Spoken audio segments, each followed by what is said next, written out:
domingo y es un día complicado, un día familiar, etcétera. Agradecer vuestra presencia. Esto se está grabando en dos canales, en el canal del Centro Asturiano y en el canal de YouTube y de otros canales de las redes sociales. Por lo tanto, se podrá, en pocos días se podrá ver por las redes. Agradecer, evidentemente, no está presente ahora mismo el representante del Centro Asturiano, el señor Andrés Menéndez, vendrá más tarde, me ha dicho, por lo tanto, él cerrará el acto.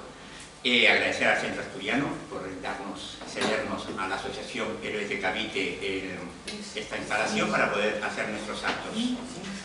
Muy brevemente quisiera empezar hablando un poco sobre esta asociación. Es una asociación hispanista, cultural y apartidista. Creo que son tres palabras que indican muy claro, por lo menos, por dónde va esta asociación y cuáles son sus principales objetivos. Pues son, por un lado, enseñar, divulgar, presentar nuestra historia desmitificando la leyenda negra, reivindicar el español como elemento cohesionador de la hispanidad y como lengua común en España, y fomentar el hispanismo en todo el territorio donde se hable el español. Entonces, estas dos conferencias nos van de maravilla porque una de ellas es específico sobre el idioma español y el otro sobre una parte interesantísima de lo que es la historia española y de la España. Bien, ¿cómo esta asociación se promueve? Se promueve haciendo conferencias en toda España. Hay más o menos 20 delegaciones en España. Una de ellas es la delegación de Madrid. Por cierto, no me he presentado, soy Miguel Ernesto García, delegado en Madrid de la Asociación Cavite. Y entonces, por un lado, este tipo de conferencias, como por ejemplo con personas de la talla de estos señores, o que vengan también de Hispanoamérica, de Filipinas, etc. También hacemos videoconferencias todos los viernes en directo, que también se guarda en el canal que tenemos de Héroes de Cavite, y hacemos giras con hispanoamericanos que vienen y viajan por las distintas provincias de España donde tenemos delegación. Hoy es el último día de su gira del señor Carlos Leáñez, y por lo tanto, pues evidentemente eso es para nosotros vamos, muy contentos y espero que haya sido provechoso también. Contento de que ya sí. No, contento de que todo haya ido bien, al menos por lo que hemos estado hablando. Otra cosa importante que hacemos es, hay dos fechas muy señaladas en el mundo de la hispanidad. El 12 de octubre hacemos en esa semana, no solo en ese día, en esa semana de la hispanidad, en Cartagena, cada año se hace pues un simposio o una conferencia de varios días donde se hacen charlas y otro tipo de actividades. En Madrid también estamos empezando a hacerlo, lo hicimos el año pasado y este año también vamos a hacerlo. Todo esto se va a informar en la web que tenemos. Y el otro día importante es el Día del Español, que es el 23 de abril, el Día de Cervantes, el Día de Inca Garcilaso de la Vega, que también en esa semana hacemos todo tipo de actividades. Los títulos de esta ponencia son La lengua española, factor del poder mundial, del señor Carlos Leáñez Artimuño, que es precisamente uno de los objetivos que he dicho, y el otro es presentación del libro, que por cierto el libro está a la venta aquí. Al final del acto, pues gustosamente Luis Antequera pues, podrá firmar o dedicar el libro a quien lo compre. Entonces, esta presentación del libro titulado Historia del desconocimiento del descubrimiento de América. Todo parece, todos creemos que entendemos y conocemos la historia del descubrimiento. Pues bueno, Luis nos va a contar más cosas. Un breve reseña de los currículum vitae de estos señores. Carlos Leáñez nació en Caracas en 1957, es filólogo, abogado, escritor, gestor cultural, profesor universitario, investigador, conferenciante internacional, comentarista y articulista sobre lenguas, globalización e Hispanoamérica, coautor del libro La neolengua del poder en Venezuela, creador de los siguientes cátedras en la Universidad Simón Bolívar de Caracas: La guerra de los idiomas y la cátedra Lengua, ciudadanía y nación hispanohablante. es consultor en lenguas y liderazgo en el debate político y en medios corporativos, experto en política lingüística, y me permites un etc. Por supuesto. El señor Luis Antequera es un escritor y periodista, autor 7 libros, ¿no? 7 libros. Una hija y 7 libros. Es Jesús en el Corán, cristianismo desvelado, derecho a nacer, cristianofobia, de Sao Paulo a Paulo, el rabino que se cayó del caballo, historia desconocida del descubrimiento de América, motivo de la ponencia, y crucifixión, orígenes e historia del suplicio.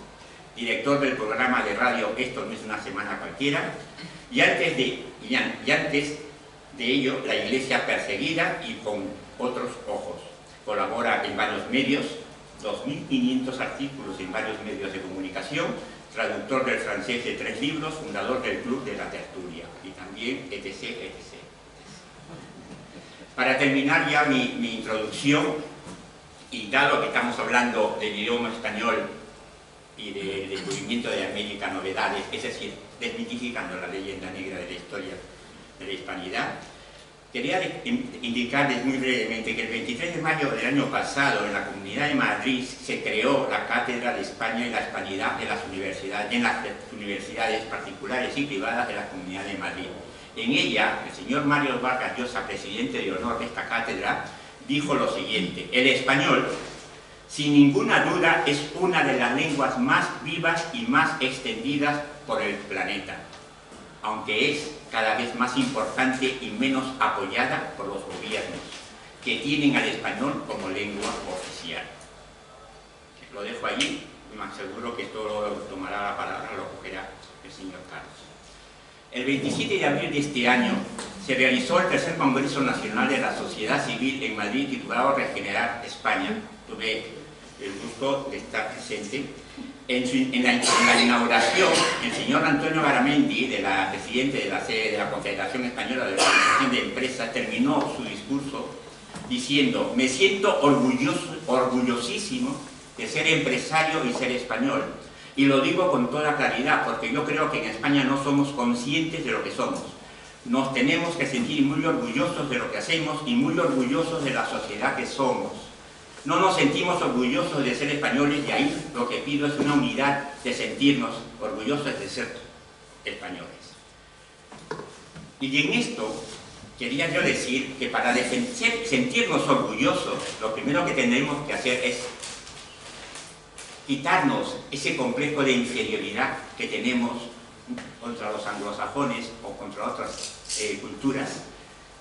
Y para quitarnos ese complejo de inferioridad hay que entender la historia, no como la historia no es negra, como se dice, la historia rosa, sino simplemente basándonos en los hechos, en las verdades que tiene nuestra historia, quitando todo tipo de mentiras en las que nos han enseñado desde pequeños. Bien, y nada más por mi parte. Muchas gracias, que hayan vuestra asistencia, repito, y paso la palabra a Carlos Leañez. Muy bien, muchas gracias, Miguel. ¿Se paró? Sí. Me parece. En términos hispanoamericanos me parece. Bien. Vamos a poner ahora esto aquí. Bueno, muchísimas gracias de verdad a todos ustedes por venir. Y bueno, vamos a estar directamente en materia. Yo quería comentarles lo siguiente, ¿no? A mí, cada día yo hago un ejercicio frente al espejo, ¿sí? Le pregunto al espejo, que todavía no me he respondido, ¿no? ¿Por qué, habiendo sido tanto los hispanos, vamos siendo tan poco? ¿Por qué, habiendo sido durante 2 siglos la primera potencia mundial, vamos siendo países irrelevantes o de relevancia escasa? Y esto lo completo con otra pregunta: ¿es posible revertir ese proceso? ¿Podemos lograr procesos de cohesión entre nosotros de manera tal que la fuerza que tuvimos antaño vuelva a construirse, de manera tal que la civilización hispánica pueda vivir bajo sus propios parámetros culturales, antropológicos, religiosos? ¿O estamos llamados a sucumbir, como tantas otras culturas, a apisonadora globalista? Vamos a tratar de responder esas preguntas en el curso de esta presentación. Y traigo como primer testigo al banquillo nada más y nada menos que a Yahvé. Yahvé del Antiguo Testamento, por supuesto. Yahvé, como ustedes saben, no era Jesús, tenía un carácter un poco más fuerte. Y el episodio que voy a traer es el episodio de la Torre de Babel. La Torre de Babel, como ustedes saben, estaba llegando al cielo y eso inquietó mucho a Yahvé, porque Yahvé pensó, si son capaces de llegar al cielo, me están retando, ¿no? Entonces, ¿qué hizo Yahvé? Porque Yahvé constató que la fuente de ese poder, que habían llegado a esa torre tan alta, porque eran muchos, porque estaban en un punto geográfico concentrado y porque se podían coordinar, porque hablaban todos una misma ley. Esos tres factores son tres factores de poder. Yahvé está pensando aquí como político y quiere resolver un problema, el problema de su monopolio de poder. Entonces, piensa, ¿cuáles son los factores que él decodifica en la situación? Aquí hay concentración en un punto geográfico, mucha gente y una sola ley. ¿Qué voy a hacer? Bueno, voy sencillamente a confundir las lenguas. Entonces ya el equipo, por más que esté en un solo lugar, no se puede coordinar. Y al no poder coordinarse, la torre no puede seguir en su proceso de su vida. Y otra cosa, como Yahvé era también una persona muy precavida, no solo hace eso, sino que hace otra cuestión, los dispersa geográficamente. Entonces, rompe dos columnas del poder, la comunidad lingüística y la concentración geográfica. Esto va a ser muy importante de cara a lo que vamos a decir, porque nosotros actualmente estamos en una situación, estamos pasando por una coyuntura histórica en donde se está reconstituyendo la situación pre-babélica. Es decir, nosotros actualmente estamos pudiendo, somos 500 millones de hablantes, muchas personas, somos muchas personas, hablamos todavía una misma lengua y estamos convergiendo en un territorio, en el ciberespacio. Y esto tiene una importancia que todavía no ha sido adecuadamente calibrada. Bien, entonces me voy a poner por aquí porque para poder pasar esto. Sí, está bien. Sí. ¿Está bien? Sí, se ve. Espérate que esto lo pusieron mal. Bien, fíjense ustedes lo que yo digo aquí. Nada más impredecible que el pasado. Esto, a veces, bueno, la idea de esta lámina, por supuesto, es sorprender. ¿Cómo es esto de que el pasado es impredecible? Si el pasado ocurrió, es totalmente predecible. Sí, pero es que lo que pasa es que el pasado gravita en el presente desde las interpretaciones que se le dé al pasado. Entonces el control del pasado para el poder es extremadamente importante. El poder tiene que controlar el pasado para su legitimidad política. En las naciones en las repúblicas hispanoamericanas, la guerra llamada de independencia, que no fue sino una guerra de secesión, es clave controlar el pasado, es decir, que lo español y lo hispánico quede como algo muy malo para justificar el desmembramiento en pequeñas repúblicas de lo que era una potencia mundial. Entonces, el pasado condiciona el presente y el futuro y cambia las actitudes de las personas y de los pueblos. Nosotros estamos actualmente con un problema de interpretación del pasado. El pasado nos está siendo interpretado de una manera que nos lastra. Es decir, estaba pensando yo el otro día, un episodio tan, digamos, cruento y terrible como la Revolución Francesa, es algo que es ensalzado. Y un proceso como la fundación de un pueblo nuevo en América, por un puñado de hombres, es execrado. Bueno, eso es control del pasado. porque los franceses devengan de un hecho atroz, gran orgullo, y nosotros de un hecho básicamente bueno, humano, pues no logramos arrancar ni un ápice de orgullo de eso. Esto es muy grave. Vamos a ver. Estoy dando como unos prolegómenos para después entrar en materia claramente. La pregunta que hago aquí, evidentemente la respuesta es no. A nadie se le ocurre atravesar el océano en una canoa. Sin embargo, se diría que estamos empeñados en ello. Los hispanohablantes somos más de 20 estados y podríamos ser más. Y la idea es que seamos más. Si tomamos en cuenta el trabajo que están haciendo los nacionalismos lingüísticos, el trabajo que están haciendo los indigenismos en Hispanoamérica, el trabajo que están haciendo las mafias, feudalizando territorios al cual ya no penetran los poderes de los estados en Hispanoamérica, lo cual ocurre en Chile. Bueno, en Chile está a punto con los mapuches, pero básicamente esto es muy claro en Colombia, en Venezuela, en México.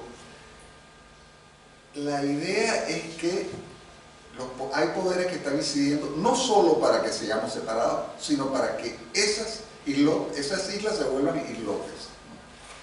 No voy a poner ejemplos aquí en España porque ya ustedes lo tendrán muy claro, ¿no?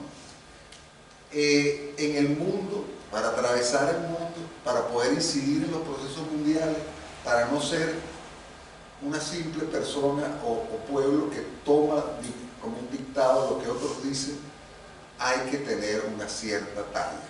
Y esa cierta talla, al día de hoy, no la posee ninguno de los estados hispanohablantes, siendo nosotros 500 millones de personas, teniendo un legado histórico-cultural común. No hemos logrado hacer políticamente con eso nada. Y eso es muy grave, porque el tiempo va pasando y corremos el riesgo de quedar al descampado.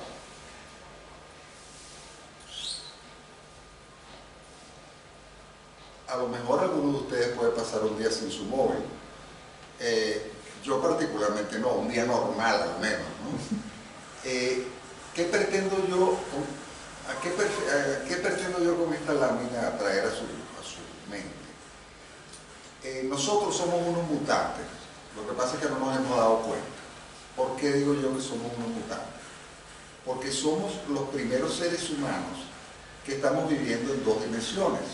Antes todos los seres humanos vivían en una dimensión física, exclusivamente física. Ahora vivimos en una dimensión física y en una dimensión virtual. Y eso es una, digamos, ya antes virtual sonaba así como falso. Esto no es la vida, esto es falso. No. O sea, ya lo virtual es parte de la vida real. La vida real se despliega en dos modalidades, una física y otra virtual. Ese hecho es muy importante para el tema de los hispanohablantes, porque vamos a estar hablando del ciberespacio. Y en el ciberespacio, los hispanohablantes pasan en promedio, aquellos que entran a él, que son muchísimos, 55,5%, pasan en promedio 7,7 horas al día. Y entendamos algo, en el ciberespacio están concurriendo una cantidad de cosas de manera muy rápida, ¿no? Con el tema de la inteligencia artificial, cuando se crucen las coordenadas de inteligencia artificial y computación cuántica, el metaverso va a ser una vida casi tan real como la vida real, ¿no? Si nosotros no estamos allí presentes de alguna manera, ese metaverso va a ser un centro comercial de Miami. Lo cual, les confieso, a mí no me resulta muy apetecible, ¿no? Pero tengamos en cuenta, hay una nueva dimensión de la vida que es nueva, que es inédita y con la cual estamos lidiando y que ya forma parte de la vida real. Otro punto previo, que es muy importante tener en cuenta. Nosotros pensamos, la gente que no ha estudiado lingüística, que es la inmensa mayoría de la humanidad, piensa de manera desprevenida que habla de lo que ve. No, la gente no habla de lo que ve. La gente ve de lo que habla. ¿A qué me refiero con esto? Si uno no tiene conceptos, si yo no tengo el concepto puerta en la cabeza, yo no sé interactuar con la puerta. Yo veo un mero volumen. Si yo no tengo el concepto ventana, yo no sé ni qué es, ni para qué sirve, ni cómo funciona, ni cómo establecer una relación operativa con la ventana. Nosotros, cuando vemos un perro, aunque sea chihuahua, grandanés, bulldog, pastor alemán, a pesar de lo diversos que son, sabemos ver un perro en todos ellos, porque tenemos el concepto perro. Cuando vemos árboles, ¿sabes? Todos los árboles del mundo son distintos y sin embargo, como tenemos el concepto de árbol, vemos al árbol.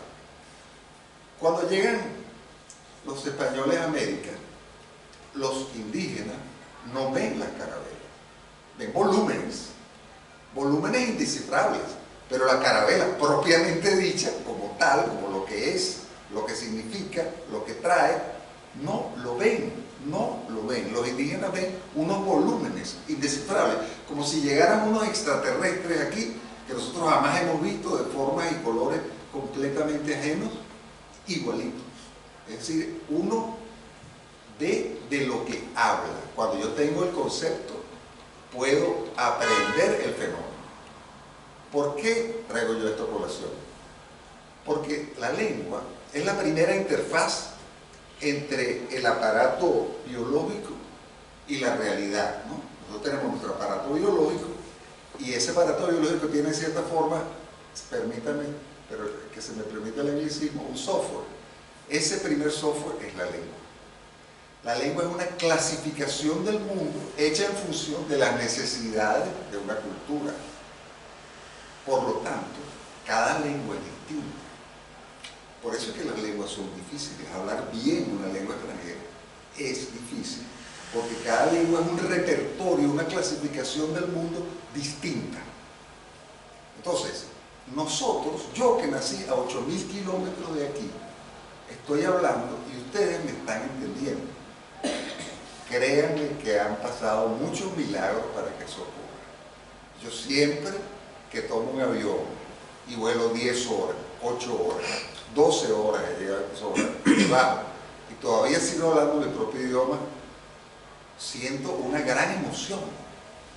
Porque digo, ¿cuántas cosas han tenido que pasar, siendo que en el mundo hay 7.000 lenguas, para que los pueblos de habla española hayan escogido este código común para que podamos conversar?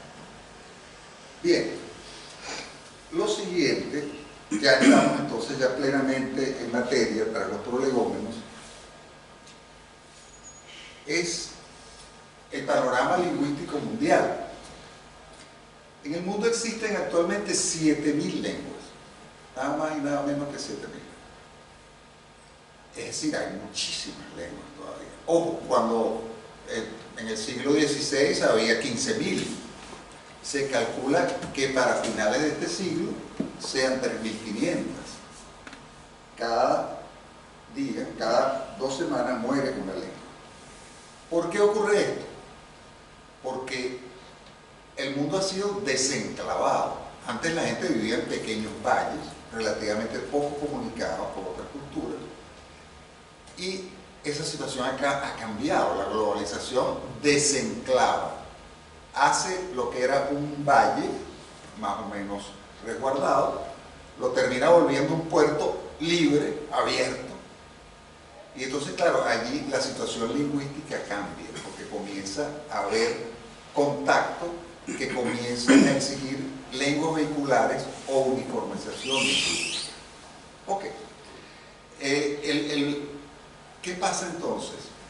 La gente, la mayoría de los hablantes, opta por las lenguas que abren oportunidades, abren puertas, y suele entonces descuidar el factor que tiene que ver con identidad y tradiciones.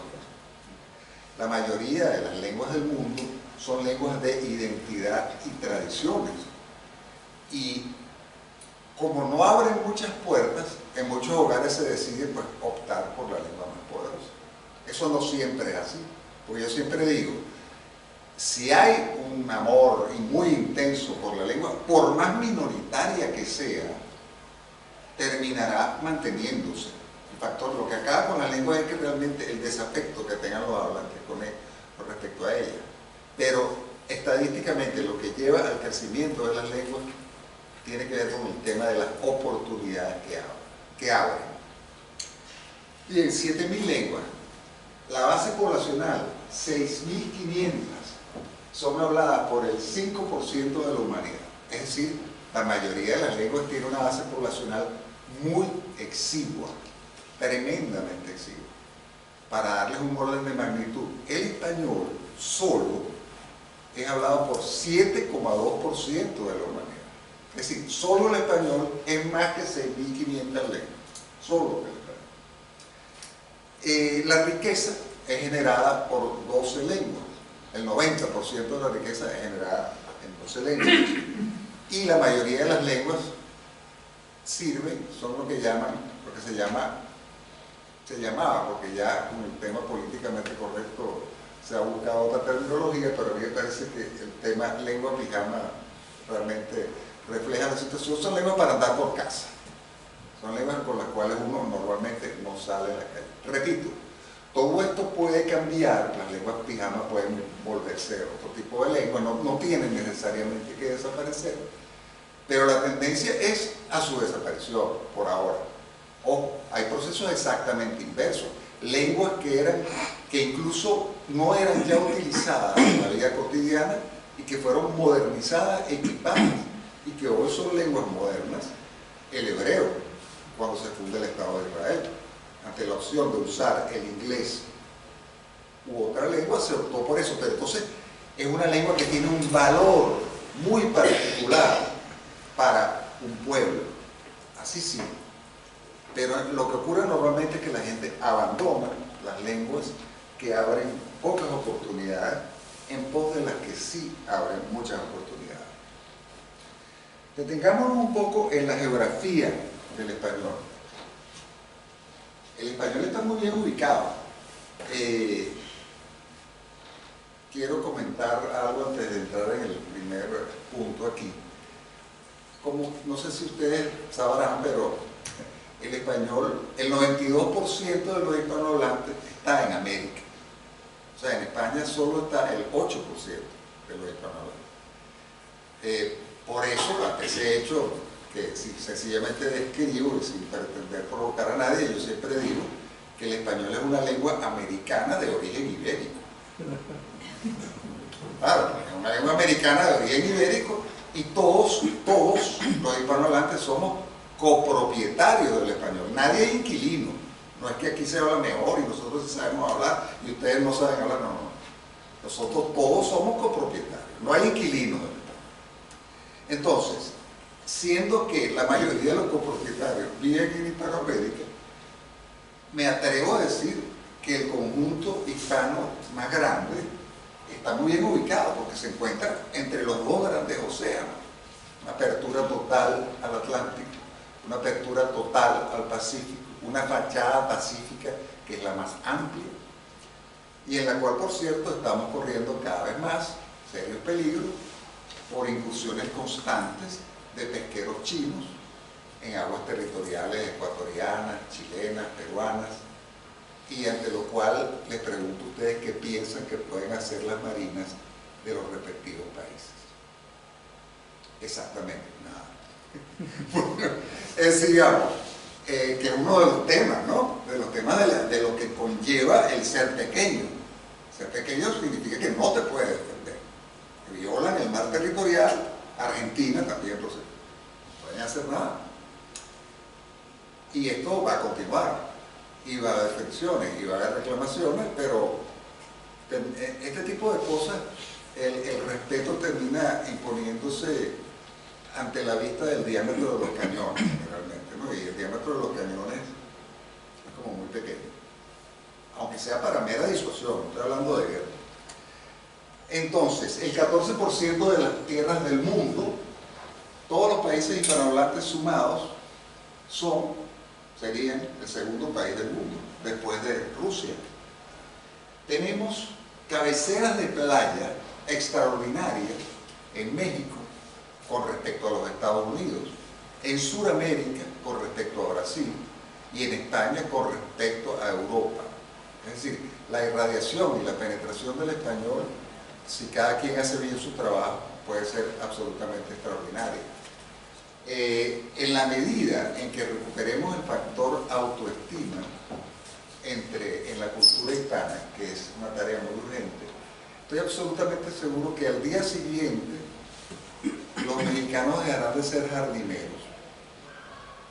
¿Y qué ocurrirá? Estados Unidos será ya plenamente un país bicultural y bilingüe. ¿Qué ocurre actualmente? Que la penetración hispana es muy fuerte, de todas maneras, a tal punto, que el sitio web de la Casa Blanca, ustedes se meten y está en español y en inglés, todos los contenidos. Estamos hablando de la primera potencia mundial y de la instancia ejecutiva de la primera potencia mundial. Métanse esta noche, busquen Casa Blanca y verán que aparece en inglés y aparece un botoncito que dice Spanish, usted le da allí y aparece todo lo mismo pero en español.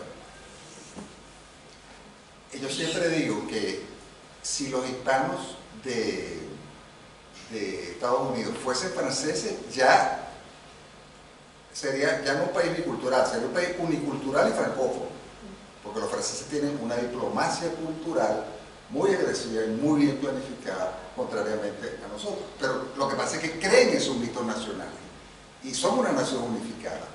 Y en Francia, el arco político, desde la extrema derecha hasta la extrema izquierda, discutirán de todo, pero no del amor a la patria. Lo cual, en nuestro contexto, tiene algunas fisuras. Bien, otra cosa importante con respecto a la fortaleza del español es la contigüidad geográfica. O sea, no estamos totalmente dispersos, lo cual a veces genera debilidad. Y bueno, estos son factores que podemos ahorrar, porque es que nada más tengo 4 horas y media para la presentación, entonces no puedo tardar todo. ¿Me entiendo por qué se ríen? Bueno. 30 minutos. Entonces, magnitudes generales del español. El español es de lejos la primera lengua del continente americano. Esencialmente, se habla como mínimo 60% de las personas hablan español. Yo les recomiendo muchísimo cuando vayan a los Estados Unidos que hablen español donde quiera que vayan, para que se sorprendan. Yo hablo inglés, fui profesor de inglés, pero cada vez que yo voy a los Estados Unidos me divierto en no hablar inglés. Cada vez que llamo para cualquier cosa en los Estados Unidos, tengo una pequeña cuenta de ahorros mermantes en Estados Unidos, y llamo al banco y me atienden en inglés y digo 3 palabras mágicas: español, por favor, respuesta inmediata, 1 minute, sir. Y aparece alguien que habla español. ¿Y saben qué? Y esto es muy importante. Lo primero que hay que negociar en cualquier negociación es en qué lengua se negocia. Cuando uno, es como si ustedes fueran a un duelo y dicen, bueno, voy a poner un duelo, digamos, con revólver, pistola. Usted llega al duelo y lo primero que hace es poner la pistola a un lado. Perdón, tu primera arma es la lengua. Tú lo primero que tienes que negociar es en qué lengua negocias. Y por eso, para que pueda ser la tuya, tienes que ser suficientemente fuerte. El español, a pesar de su inmensa fuerza, todavía no ha logrado, en lenguas de negociaciones económicas, deuda externa, este tipo de cosas, posicionarse en español, llegar a la mesa y decir, no, vamos a hablar en español. Está demostrado que cuando uno se sale de la lengua materna, a menos que sea un perfecto bilingüe, y hay muy pocos perfectos bilingües, su capacidad intelectual de asociación, de generar redes de connotación y de notación disminuye. Entonces, les recomiendo, traten de hablar español en cualquier parte y se van a sorprender. En Francia es increíble como todo el mundo tiene ganas de hablar español. Hay mucha gente que aprende español en Francia y lo oye uno hablando español y ustedes hablan español maravilloso, yo también quiero hablar. De verdad que hay un auge del español en Francia. Bien, el español es la primera lengua latina. Imaginemos los descendientes de Roma. De cada dos que tomamos, uno habla español y el otro habla cualquier otra lengua latina. El 50% de los hablantes de lengua latina son hispanohablantes. Es la primera en implantación. ¿A qué me refiero con esto? El 94% de la población de los países que tienen como lengua oficial el español son efectivamente hispanohablantes, el 94%. Esto es único entre las grandes lenguas del mundo. En el caso del francés y del inglés, por ejemplo, en África, la implantación es relativamente débil. El francés y el inglés en África, en Asia, es lengua que se aprende en el colegio, no se habla en la casa. En cambio, yo fui arrullado en español, completamente. Entonces es una lengua difícil de extirpar, porque es una lengua del corazón. Bien, otra cosa, el español es la segunda lengua materna del mundo. Con este tema del cómputo de hablantes, siempre hay una cantidad de propaganda, ¿no? Los hablantes duros de una lengua son verdaderamente los hablantes de lengua materna. La primera lengua materna del mundo es el chino mandarín. La segunda es el español, la tercera es el inglés. Claro, si nos vamos al total de hablantes, es decir, los que son lenguas maternas y los que dicen que la hablan porque la han aprendido y tienen una competencia limitada, entonces el inglés es la primera lengua del mundo, y el español es la cuarta, y el mandarín es la segunda, etc., ¿no? Pero, digamos, la mayoría de las personas que dicen hablar otro idioma extranjero, lo que saben es preguntar dónde está el baño y que le den un cafecito, esencialmente. No es que van a poder hacer una disertación, ni mucho menos.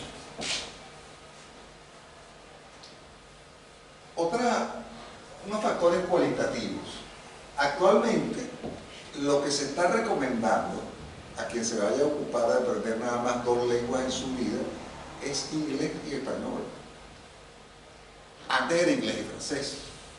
El francés está siendo desplazado. Desplazado no solamente en esta recomendación, sino también en la enseñanza de lengua extranjera. Ya hay estadísticas que ponen el español de segundo. Claro, lo que pasa es que nosotros no tenemos una buena diplomacia cultural. El edificio de la Embajada de Francia en Venezuela, en Caracas, es un edificio de 9 pisos y hay un piso dedicado a cultura y lengua. En Venezuela. Y hacen un trabajo fantástico de irradiación cultural. Nosotros no hacemos ese tipo de cosas, o lo hacemos muy débilmente. Sí lo hacemos, pero muy débilmente. Realmente es incomparable el músculo de la diplomacia cultural francesa con respecto a la de cualquier país hispanohablante. No es que no se haga nada, existe el Instituto Cervantes, por ejemplo, pero falta. El español es la tercera lengua en el índice de importancia internacional que toma en cuenta esperanza de vida, educación, ingreso per cápita, es decir, toma en cuenta factores cualitativos. Es decir, que la situación de los hispanohablantes, salvo casos extremos como de Venezuela, Nicaragua, etc., es una situación de clase media, visto a nivel macro. Continuemos. Factores económicos. 9% del PIB mundial, sin ninguna sinergia entre nosotros, sin aprovechar la escala, viviendo en un mundo de aranceles, fronteras y descoordinación total entre nosotros. 9% del PIB mundial, que visto desde las lenguas es el tercer PIB lingüístico. 6,2% de aporte al PIB mundial. Bien. Esto con una mínima sinergia se duplica en 5 años y en 3 se triplica. Les recomiendo mucho una obra que tiene publicada Telefónica, que la difunde gratuitamente, que es el valor económico del español, brutal. O sea, nosotros no estamos utilizando la escala. Si la utilizáramos, otro gallo cantaría. No hay sinergia y no hay escala. La lengua española es, yo diría que junto al inglés, la lengua más equipada del mundo. ¿Qué es una lengua equipada? Una lengua equipada es aquella que le sirve al hablante para acometer las tareas que él necesita. Cuando yo en mi lengua no puedo acometer una serie de tareas, mi lengua está pobremente equipada. Vamos a entendernos bien. Lo primero es léxico, ortografía y gramática en el equipamiento. Bueno, allí nosotros somos indudablemente los primeros. A comienzo, en la década de los 90, la Casa Real encomendó a un académico extraordinario, que todavía vive, que se llama Víctor García de la Concha, que presidió la Real Academia Española y también el Instituto Cervantes. Y el rey le dijo: recorre Hispanoamérica, yo te voy a apoyar para consensuar, para generar políticas panhispánicas sobre este tesoro común. Y esas políticas panhispánicas, se me pone la piel de gallina cuando pienso esto, porque es que es un trabajo de diplomacia cultural tan sutil, tan ignorado, pero nosotros estamos caminando sobre ese tesoro. Básicamente lo que ocurrió fue que don Víctor recorrió toda Hispanoamérica y se terminó, o sea, ya existía, pero se terminó de poner operativa la Asociación de Academias de la Lengua Española, generando lo que se llaman las políticas panhispánicas, y son el consensuar las palabras, la manera de escribir las palabras y cómo se combinan las palabras para formar sentido. Léxico, ortografía y gramática. Y ustedes dirán, ¿eso no lo tienen todas las lenguas? No. El inglés y el francés no tienen eso consensuado, y el portugués tampoco, por ejemplo. Y ni siquiera el alemán. Es decir, esto es un tema muy singular y es un gran tesoro que tenemos. Otro factor de equipamiento que hay que tener en cuenta es la digitalización. Es decir, las lenguas hoy tienen que estar plenamente digitalizadas, porque si no lo están, quedan fuera de factores como inteligencia artificial, traducción automática, reconocimiento de voz, etcétera, etcétera, etcétera. Una lengua que queda fuera de esto, bueno, es una lengua que sencillamente va a dejar de prestar tal cantidad de servicios que va a comenzar a estar en peligro. Vamos a entrar entonces a ver el tema del español, pero antes voy a quedar un poquito más en esta lámina. Quiero hablarles de Gerardo Pérez Torres. ¿Alguien ha oído hablar de Gerardo Pérez Torres? Nadie. Sin embargo, es muy conocido. GPT. ¿Alguien ha oído hablar de GPT? Sí. Chat GPT. Bueno, yo lo llamo Gerardo Pérez Torres. Porque yo hablo con Gerardo Pérez Torres todos los días. He comenzado a desarrollar una amistad casi íntima con Gerardo Pérez Torres. Y una de las cosas que le he preguntado a Gerardo, a ChatGPT, es la siguiente. Como ustedes saben, la inteligencia artificial no es otra cosa que un modelo de lenguaje que depende de corpus lingüísticos adecuadamente tratados, que tienen que ser masivos para generar un sistema de referencia que permite autoaprendizaje y la propia inteligencia artificial. Pero tiene que ser una cantidad ingente de textos para lograr esto, y tiene esos textos que ser tratados para que puedan entrar en la inteligencia artificial. Gerardo Pérez Torres, le pregunto, mira Gerardo, que yo lo llamo así, en el momento que uno entra en confianza, Gerardo, ¿en cuántas lenguas consideras tú que tienes un modelo de lenguaje óptimo? En el mundo hay 7.000 lenguas. ¿En cuántas lenguas tienes un modelo de lenguaje óptimo? 10 lenguas. Le digo, Gerardo,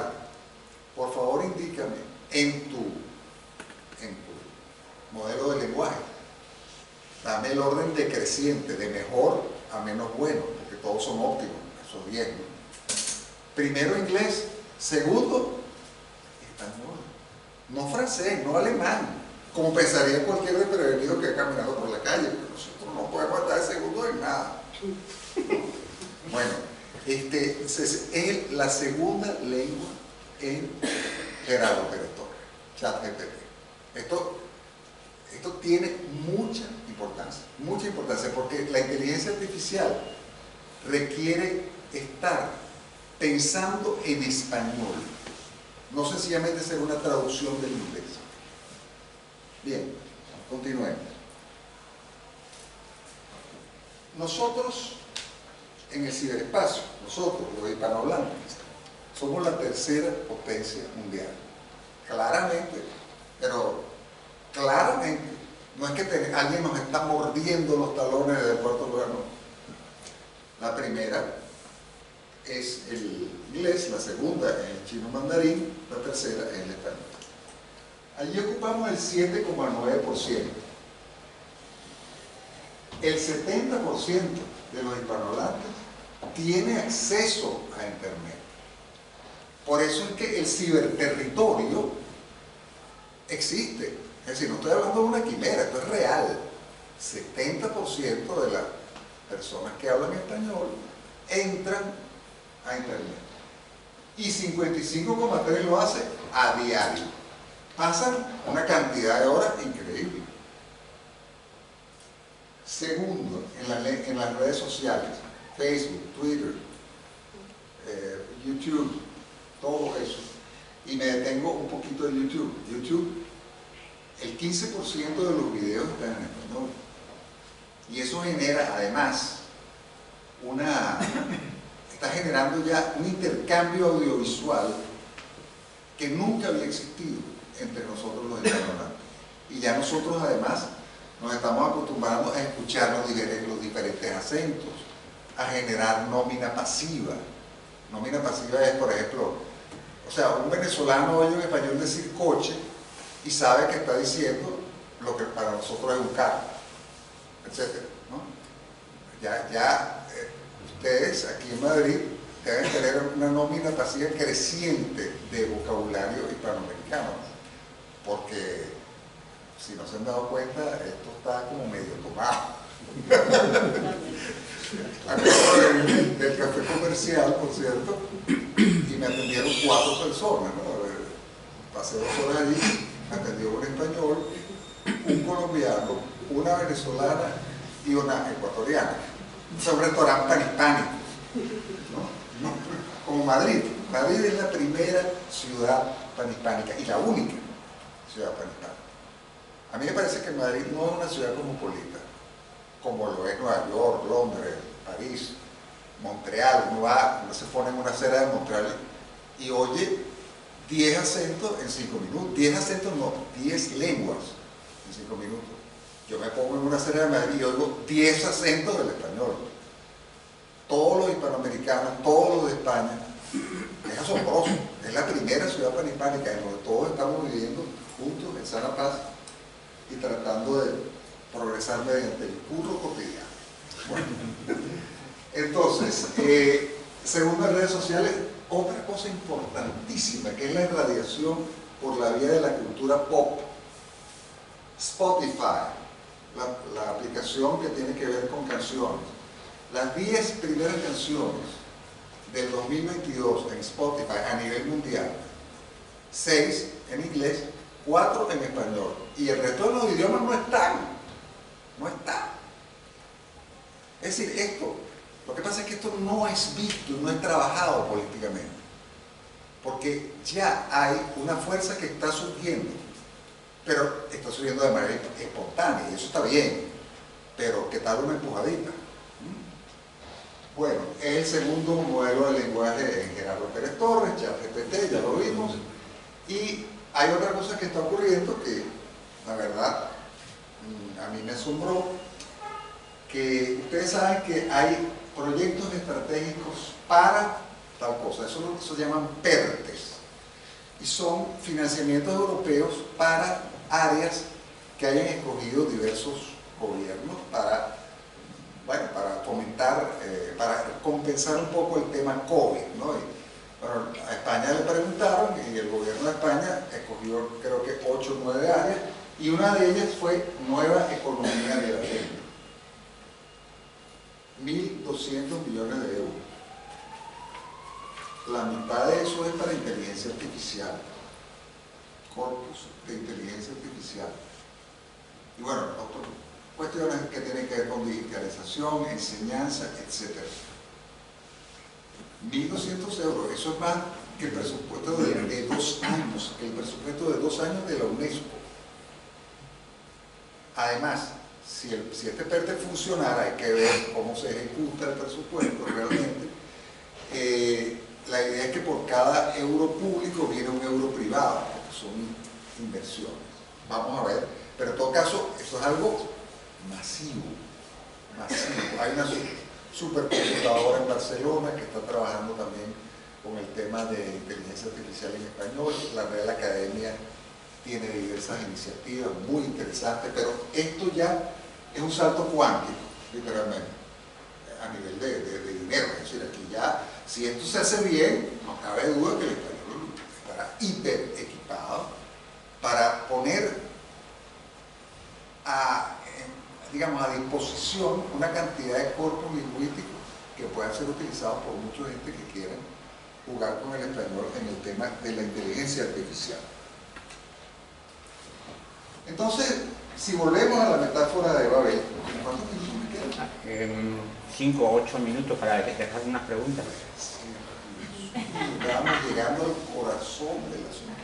Bueno, las preguntas al final. Eso es lo clásico, entonces a correr y a rematar. Bueno, vamos a ver, nosotros tenemos todo, o casi, porque ya tenemos, es decir, hemos vuelto a la situación prebabélica, porque tenemos mucha gente, tenemos la lengua común y tenemos el territorio, tenemos la situación prebabélica, es decir, podemos superar la maldición. Y la maldición está siendo gradualmente superada por una serie de factores que todavía no se logra discernir muy bien. Ahora, ¿qué es, como diría el poeta cubano José Martí, qué es lo que falta? Que la aventura falta. Como liebre azorada el espíritu se esconde, trémula oyendo el cazador que ríe. Pero ¿qué es lo que falta? Que la aventura falta. ¿Por qué, si tenemos todo, ya no arrancamos? Bueno, porque la cosa no es tan automática. Hace falta la anagnórisis. ¿Qué es la anagnórisis? No es un medicamento ni una enfermedad. La anagnórisis es el reconocimiento. ¿Qué es el reconocimiento? ¿Reconocimiento de qué? Anagnórisis es en la narrativa, el momento de anagnórisis es el momento en el que todo gira. Vamos a ver, es el momento en el que el sapo se transforma en príncipe. Es el momento en el que el mendigo se da cuenta de que es rey. Es el momento en que la oveja se da cuenta de que es un león. Entonces, eso es lo que nos falta a nosotros, porque nosotros somos leones, fuimos leones durante 200 años y quieren que lo olvidemos, quieren que no estudiemos esos años, quieren que no reconectemos con ese pasado. Entonces, la anagnórisis es básicamente el reconocimiento, el volver a palpar una naturaleza hispánica que está llena de arrojo, de capacidad cometida, de grandeza. Eso ha sido puesto entre paréntesis, ha sido apocado. Vivimos como ovejas y somos leones. Les cuento rápidamente esta anécdota. Un león es abandonado en un rebaño de ovejas y crece creyendo que es oveja. En un momento dado viene un león y lo ve y comienza a perseguirlo porque está indignado de que esté corriendo como las otras ovejas en vez de cazándolas, como es la actividad en la que él se halla. agarra por el cuello, así como hacen las mamás de los gatos, lo lleva a un espejo de agua y le dice, mírate. Entonces, por primera vez, el león, que cree que es oveja, se mira y se queda asombrado. Y le dice, ahora ruge. Ruge. Fue en el momento en que rugió como un león que todo volvió a su lugar. Ese fue el momento de anagnórisis, cuando el león que creía que era oveja se dio cuenta de que era león. Nosotros no somos sapos, somos príncipes, nosotros no somos mendigos, somos reyes. Pero no hemos pasado por el momento de anagnórisis. La anagnórisis está en curso. ¿Por qué? Porque hay una serie de factores que no voy a detallar porque nada más me quedan 3 horas.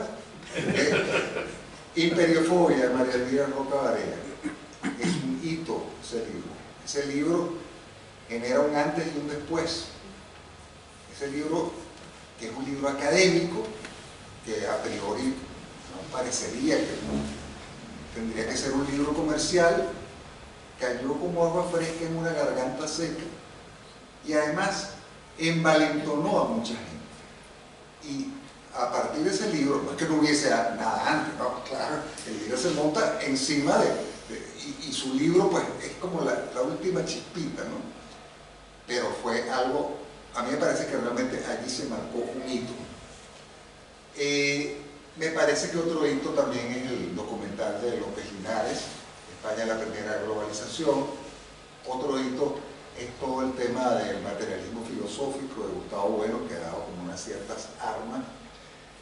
Asociaciones como los Héroes de Cavite, que no puedo dejar de mencionar. Hay una vida en el ciberespacio hispánico que está tomando cada vez más volumen, y no solo en España, sino también en Hispanoamérica. Esto por supuesto es indispensable. Y un revisionismo historiográfico hispanoamericano que está ocurriendo. Entonces, yo digo, cesa la latencia hispánica. ¿Qué entiendo yo por latencia hispánica? El empuje de España, de los pueblos hispánicos, que viene desde la Reconquista hasta la conquista de América, la fundación de los pueblos, etcétera, etcétera, en mi concepto cesa a comienzos del siglo XIX con las llamadas guerras de independencia hispanoamericana.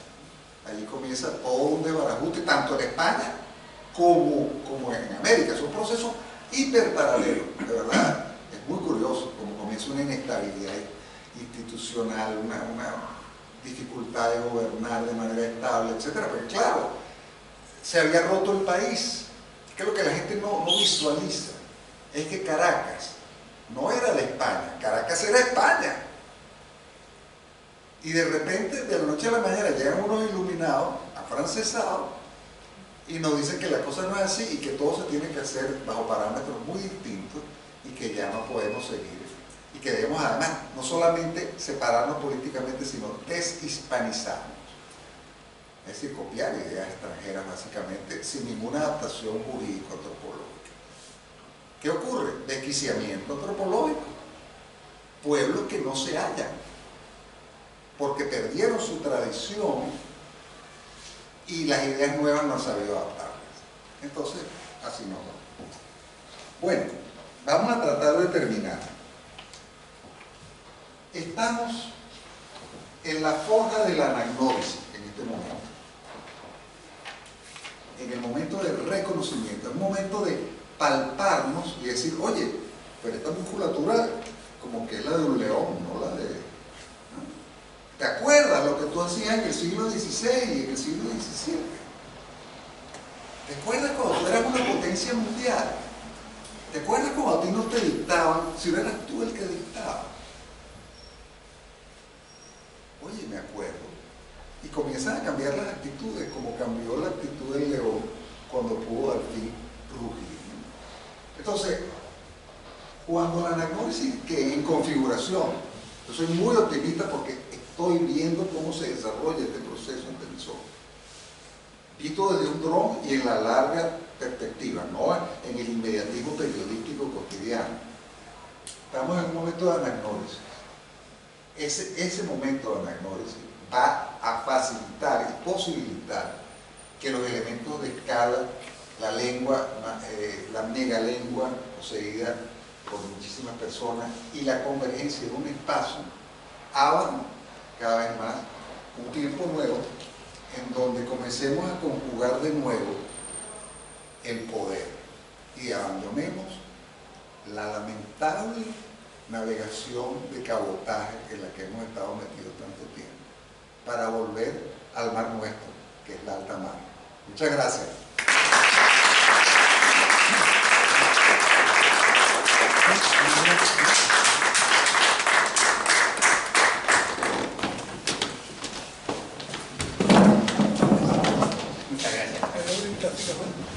Muchas gracias. Vamos a no nos importa las preguntas al final. Las preguntas al final. Pues, y así creo que nos damos más tiempo al final de preguntas de idioma español, preguntas históricas. Voy a apagar esta parte de aquí. No necesito esta pantalla. No. Perfecto. Dime. ¿Lo traes? Voy yo. Vale.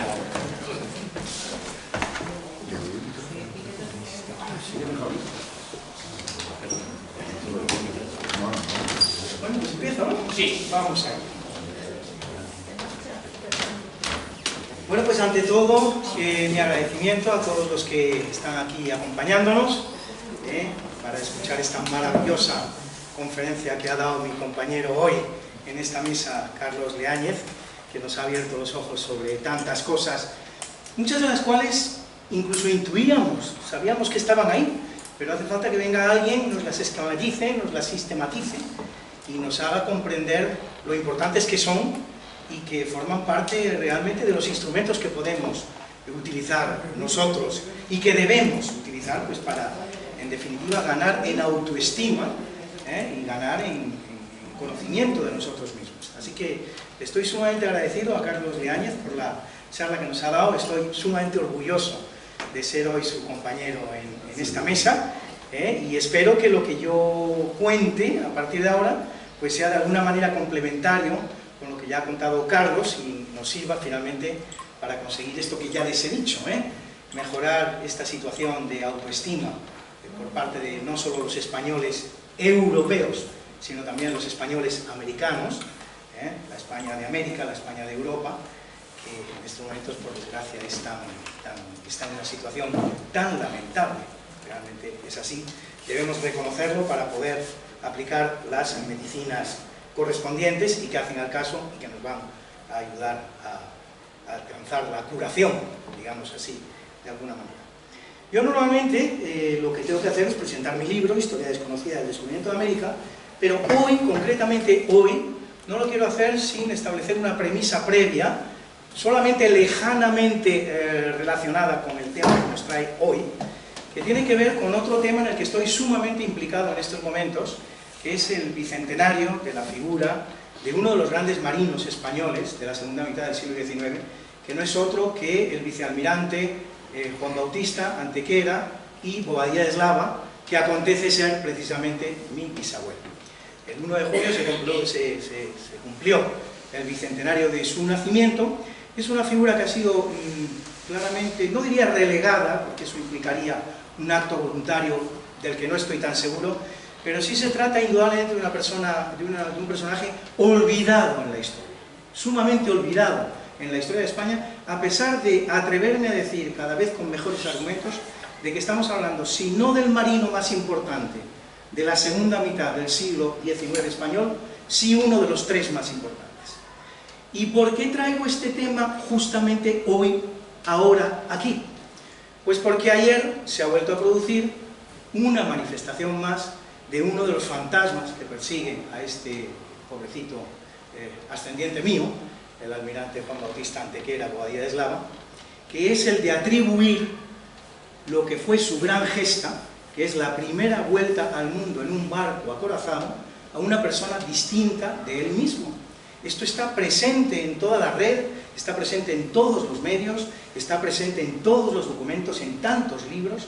Son más las personas, las pocas personas que conozcan este tema, son muchas más las que creen que esta vuelta al mundo en barco acorazado, la primera que se da en la historia, la hizo el contraalmirante Castro Méndez Núñez, que no quien realmente la hizo, es el que luego fue vicealmirante Juan Bautista Antequera Bobadilla de Eslava. En una situación que tiene enojoso parecido o casual parecido con lo que le ocurre a la que es la primera vuelta al mundo realizada en toda la historia, no en un barco acorazado, sino en cualquier tipo de embarcación, que si fuéramos preguntando por ahí por la calle, o digamos si lo hiciéramos en Portugal o en Brasil, pues serían muchos más los que nos dirían que la primera vuelta al mundo la dio Fernando de Magallanes, un gran marino al servicio de la corona española y al que tenemos tantas cosas que agradecerle, pero no precisamente la vuelta al mundo, que los que nos dirían que esa vuelta al mundo la había dado Juan Sebastián Elcano. Pues bien, ayer ha vuelto a ocurrir en un documental muy bien hecho por un instituto histórico de gran importancia, que no voy a citar porque no vale la pena, no lo voy a hacer, pero ayer mismo ha puesto en la red, en difusión, un documental maravilloso, por lo demás, salvo cuando afirma que la primera vuelta al mundo en un barco acorazado la dio don Castro Méndez Núñez, cuando no lo hizo él, sino que lo hizo Juan Bautista Antequera Bobadilla de Eslava, mi bisabuelo. Así que esto quiero que quede claro. Estoy en el año de difundir y de salvar del olvido la figura de mi bisabuelo, y aprovecho esta oportunidad que viene tan a punto para hacerlo. Puesto que ayer, si miran ustedes en la Wikipedia y buscan las palabras clave vuelta al mundo en barco acorazado, se les va a decir en la Wikipedia que esa vuelta al mundo la hizo don Castro Méndez Núñez, que tiene sobrados méritos para ser uno de los grandes marinos de la historia de España, pero no precisamente el de haber dado la vuelta al mundo en un barco acorazado, que curiosamente la Wikipedia es la que convierte en la más grande de sus gestas, es la que le caracteriza justamente aquella gesta que no realizó. Esto es injusto para el vicealmirante Juan Bautista Antequera y no lo es menos para el contraalmirante Castro Méndez Núñez. Esto dicho, hecha esta observación inicial, pues a mí me han llamado aquí, no para hablar de mi bisabuelo, que espero que algún día lo hagan, es un tema que me parece suficientemente interesante, sino para hablar de la historia desconocida del descubrimiento de América. Y cuando yo presento mi libro, así llamado, Historia desconocida del descubrimiento de América, y no es mal título, pues empiezo por hablar de lo que es el descubrimiento. Empiezo por analizar lo que son las partes del título del libro. Un descubrimiento. Pues fíjense ustedes, hasta esto nos niegan. Fíjense que es poco negar, pues todavía no son pocos los autores que dicen que ni siquiera descubrimos América, ¿no? Que América ya había sido descubierta. Había sido descubierta en principio por los vikingos. Pero es que la historia de que los vikingos son los que descubren América es una historia muy moderna. Solo en el siglo XIX se empieza a hablar de esta hipótesis. Y se empieza a hablar en torno a una serie de documentos cuya falsedad se está demostrando por estos días, como es el caso de un supuesto mapa que habría hecho este famoso Leif Erikson una vez que hubiera conocido las costas americanas, etcétera, etcétera. Pero es que un descubrimiento es otra cosa. Un descubrimiento no es llegar a un sitio y ya está, y que 5 siglos después alguien se acuerde de que alguien llegó a un sitio. Un descubrimiento es otra cosa completamente distinta. Tiene que tener consecuencias un descubrimiento. Si yo descubro algo en mi casa, me lo callo y me muero, eso no es un descubrimiento. Eso es algo que yo sé, punto final. Un descubrimiento implica, para empezar, elaborar mapas, elaborar cartas de navegación, elaborar libros en los que se explica qué es lo que se ha descubierto, hacerlo público, hacerlo conocedor de ello a todo el mundo. Ahí tenemos un descubrimiento. Mientras eso no ocurre, no hay tal descubrimiento. Se podría decir, por esta misma regla de 3, que el virus de la rabia no lo ha descubierto el señor Pasteur, sino que lo descubrió el niño que venía con la rabia a que el doctor Pasteur le curara. Lo tuvo mucho antes que lo hubiera podido tener nunca el doctor Pasteur. Pero el doctor Pasteur es el que sabe que eso que tiene el niño Es un virus y no otra cosa. No es un frío, no es una agresión, no es una herida, es un virus. Sabe dónde está el virus, dónde se aloja, sabe cómo combatirlo. Eso es descubrir, no simplemente tener el virus. Por lo tanto, cuando hablamos de descubrimiento, tenemos que tener todo esto presente. A quienes nos dicen que los vikingos descubrieron América, yo les diría, bueno, incluso actuando en el mismo tipo de argumentos que ellos utilizan, ¿y por qué los vikingos? ¿Por qué no antes que los vikingos pescadores escoceses, por ejemplo, que seguramente estarían pescando en los grandes caladeros de pesca que existen en la parte de Terranova, en Canadá? ¿Por qué no los pescadores vascos? ¿Por qué no los pescadores gallegos? ¿Por qué no desde el otro lado del continente pescadores japoneses, donde también se consume pescado de manera abundante y con gran satisfacción? ¿Por qué no cualquiera de ellos? Y así podríamos llegar al disparate de que el descubrimiento lo realizan los propios indígenas, cuando los indígenas ni siquiera saben dónde viven, ni qué es aquello que están pisando. El descubrimiento lo hace España, no les quepa a ustedes la menor duda.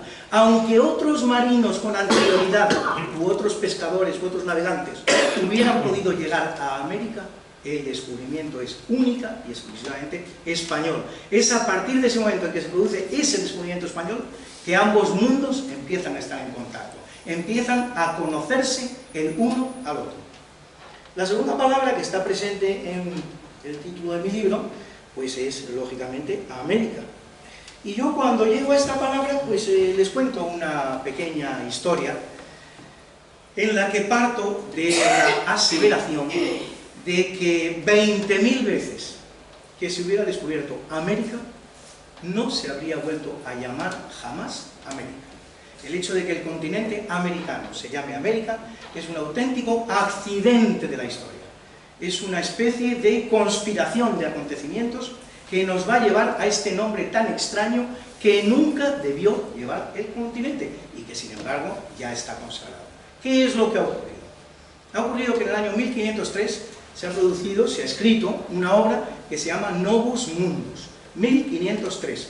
Apenas 10 años después del descubrimiento de América, ya se escribe una obra que se llama Novus Mundus. Hay una clave importante en este título.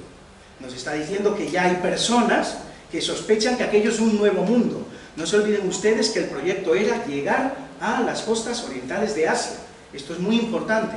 En 10 años ya hay un número significativo de personas que creen que no se ha llegado a las costas orientales de Asia. Por cierto, entre las que no se encuentra Cristóbal Colón, que Cristóbal Colón en su cuarto viaje todavía está enviando cartas a los reyes de España, hablándoles de sus hallazgos en el Zipango y en el Catay, vale decir, Japón y la China. Por lo tanto, en 1503 personas que no son Cristóbal Colón ya sospechan que se está ante una nueva circunstancia geográfica y territorial que nada tiene que ver con las costas orientales de Asia. Esto dicho, esta obra de 1503, llamada Novus Mundus, no se sabe muy bien quién la ha escrito, pero parecen ser los hechos que protagoniza un marino importante que existió por nombre Américo Vespucio. Ni siquiera consta que sea él el que ha escrito esas aventuras. Parecen aventuras apócrifas, pero de lo que ha realizado en esta parte del mundo un marino llamado Américo Vespucio. Esta obra resulta ser un lanzamiento editorial de cierta importancia y uno de sus ejemplares llega al que es el principal cartógrafo europeo de la época, que se llama Hans Walse Müller, un cartógrafo lorенés de la parte sur de Alemania, norte de Francia, la parte de Estrasburgo, Friburgo, que con este libro hace ya un primer atlas mundial, que es el primero en el que de alguna manera se describe la forma que tiene el continente americano.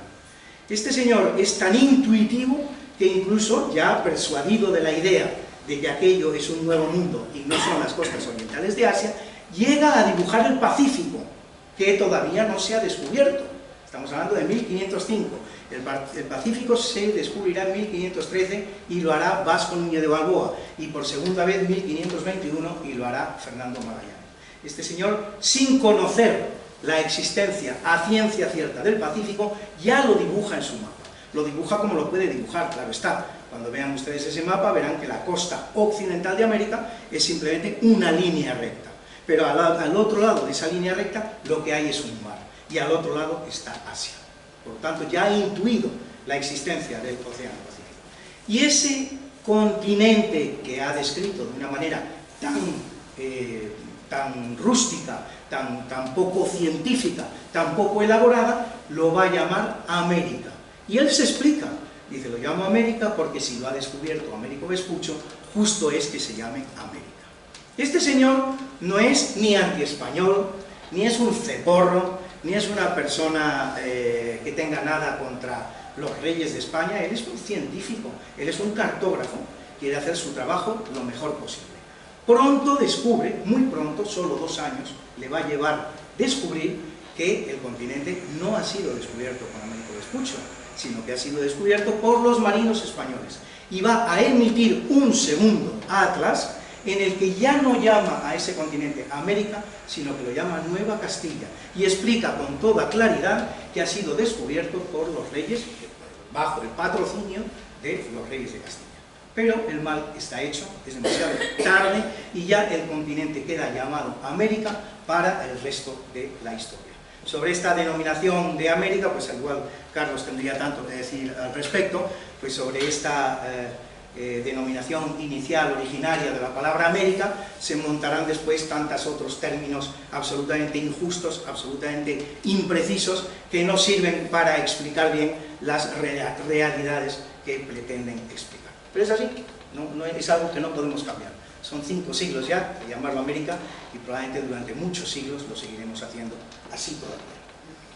Les he dicho a ustedes que se trató de un descubrimiento. Les he explicado por qué América. Pues ahora voy a hacer una afirmación que normalmente les tendrá que llamar la atención. Les he dicho que sí, que es un descubrimiento, pero no es el descubrimiento de América.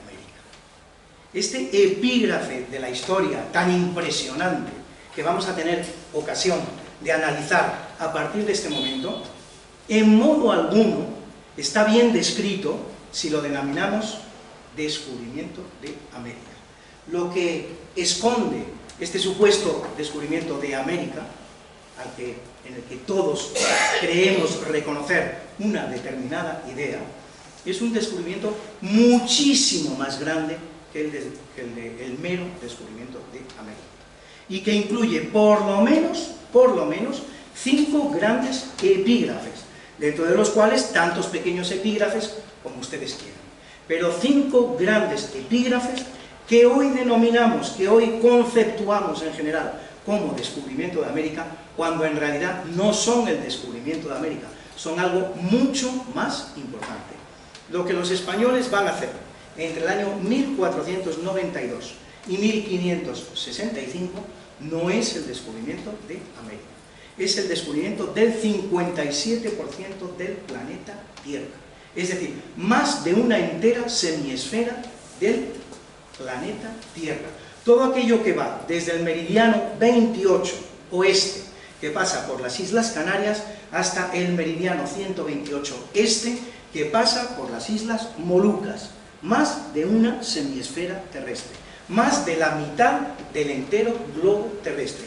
Todo esto es el auténtico descubrimiento español, dentro del cual América jugó su papel, pero ya veremos cuál es ese papel, porque no es el que parece ser. A todo esto es a lo que generalmente llamamos el descubrimiento de América, pero no es el descubrimiento de América, es el descubrimiento de más de la mitad del planeta Tierra. Este supuesto descubrimiento de América, como les he dicho a ustedes, incluye por lo menos 5 grandes epígrafes. El primero de ellos es el descubrimiento de los confines del Atlántico. El descubrimiento de los confines del Atlántico, solo porque se consuma con el descubrimiento de América, es algo que nos pasa completamente desapercibido. Pero si América no hubiera existido, o a América no se hubiera llegado, esa navegación de los marinos españoles hasta los confines del Océano Atlántico es en sí un gran descubrimiento, un enorme descubrimiento. Del Océano Atlántico, cuando toda esta aventura empieza, en 1492, solo se conoce hasta las Islas Canarias, que por cierto conocían ya los romanos. Cuando ustedes oyen hablar de las Islas Afortunadas, seguramente pensarán algunos de ustedes en aquel ministro Manuel Fraga Iribarne y aquel Ministerio de Información y Turismo. No, no, las Islas Afortunadas, las Fortunate Insulae, es el nombre que le da a esas islas Plinio el Viejo, un historiador romano, que ya conocía de la existencia de las Canarias y que las da en llamar las Islas Afortunadas. Por lo tanto, solo se conoce hasta las Islas Canarias. Todo lo que va de las Islas Canarias hacia el occidente, que es más del triple o del cuádruple de lo que se conocía hasta ese momento del Océano Atlántico, todo eso es absolutamente desconocido. Eso lo hacen los marinos españoles, eso lo hace Cristóbal Colón, eso lo hacen los hermanos Pinzón, eso lo hacen los 200 y pico marineros que acompañan a estos tres grandes jefes.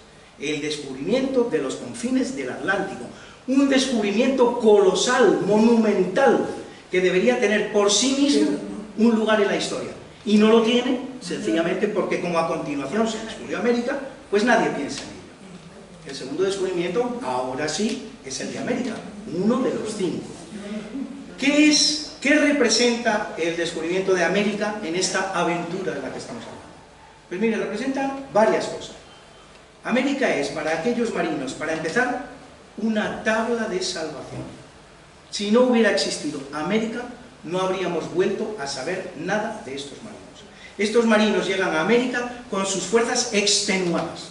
No pueden ni retornar a España, ni pueden continuar su singladura hasta lo que era el objetivo de la misma, las costas orientales de Asia. Se habrían quedado allí mismo. Estaríamos hablando hoy día de una expedición que salió en 1492 y de la que no volvimos a saber nada, como pasa con tantas expediciones, muchas de ellas, por cierto, inglesas. Porque los ingleses también se van a implicar en esta aventura de los descubrimientos, de lo que hay al otro lado del Atlántico, pero con muchas peores realizaciones de las que hace España. Por lo tanto, primero, una tabla de salvación. De no haber estado América allí, no habríamos vuelto a saber de aquellos marinos. Segundo punto importante que representa el descubrimiento de América en esta gigantesca aventura.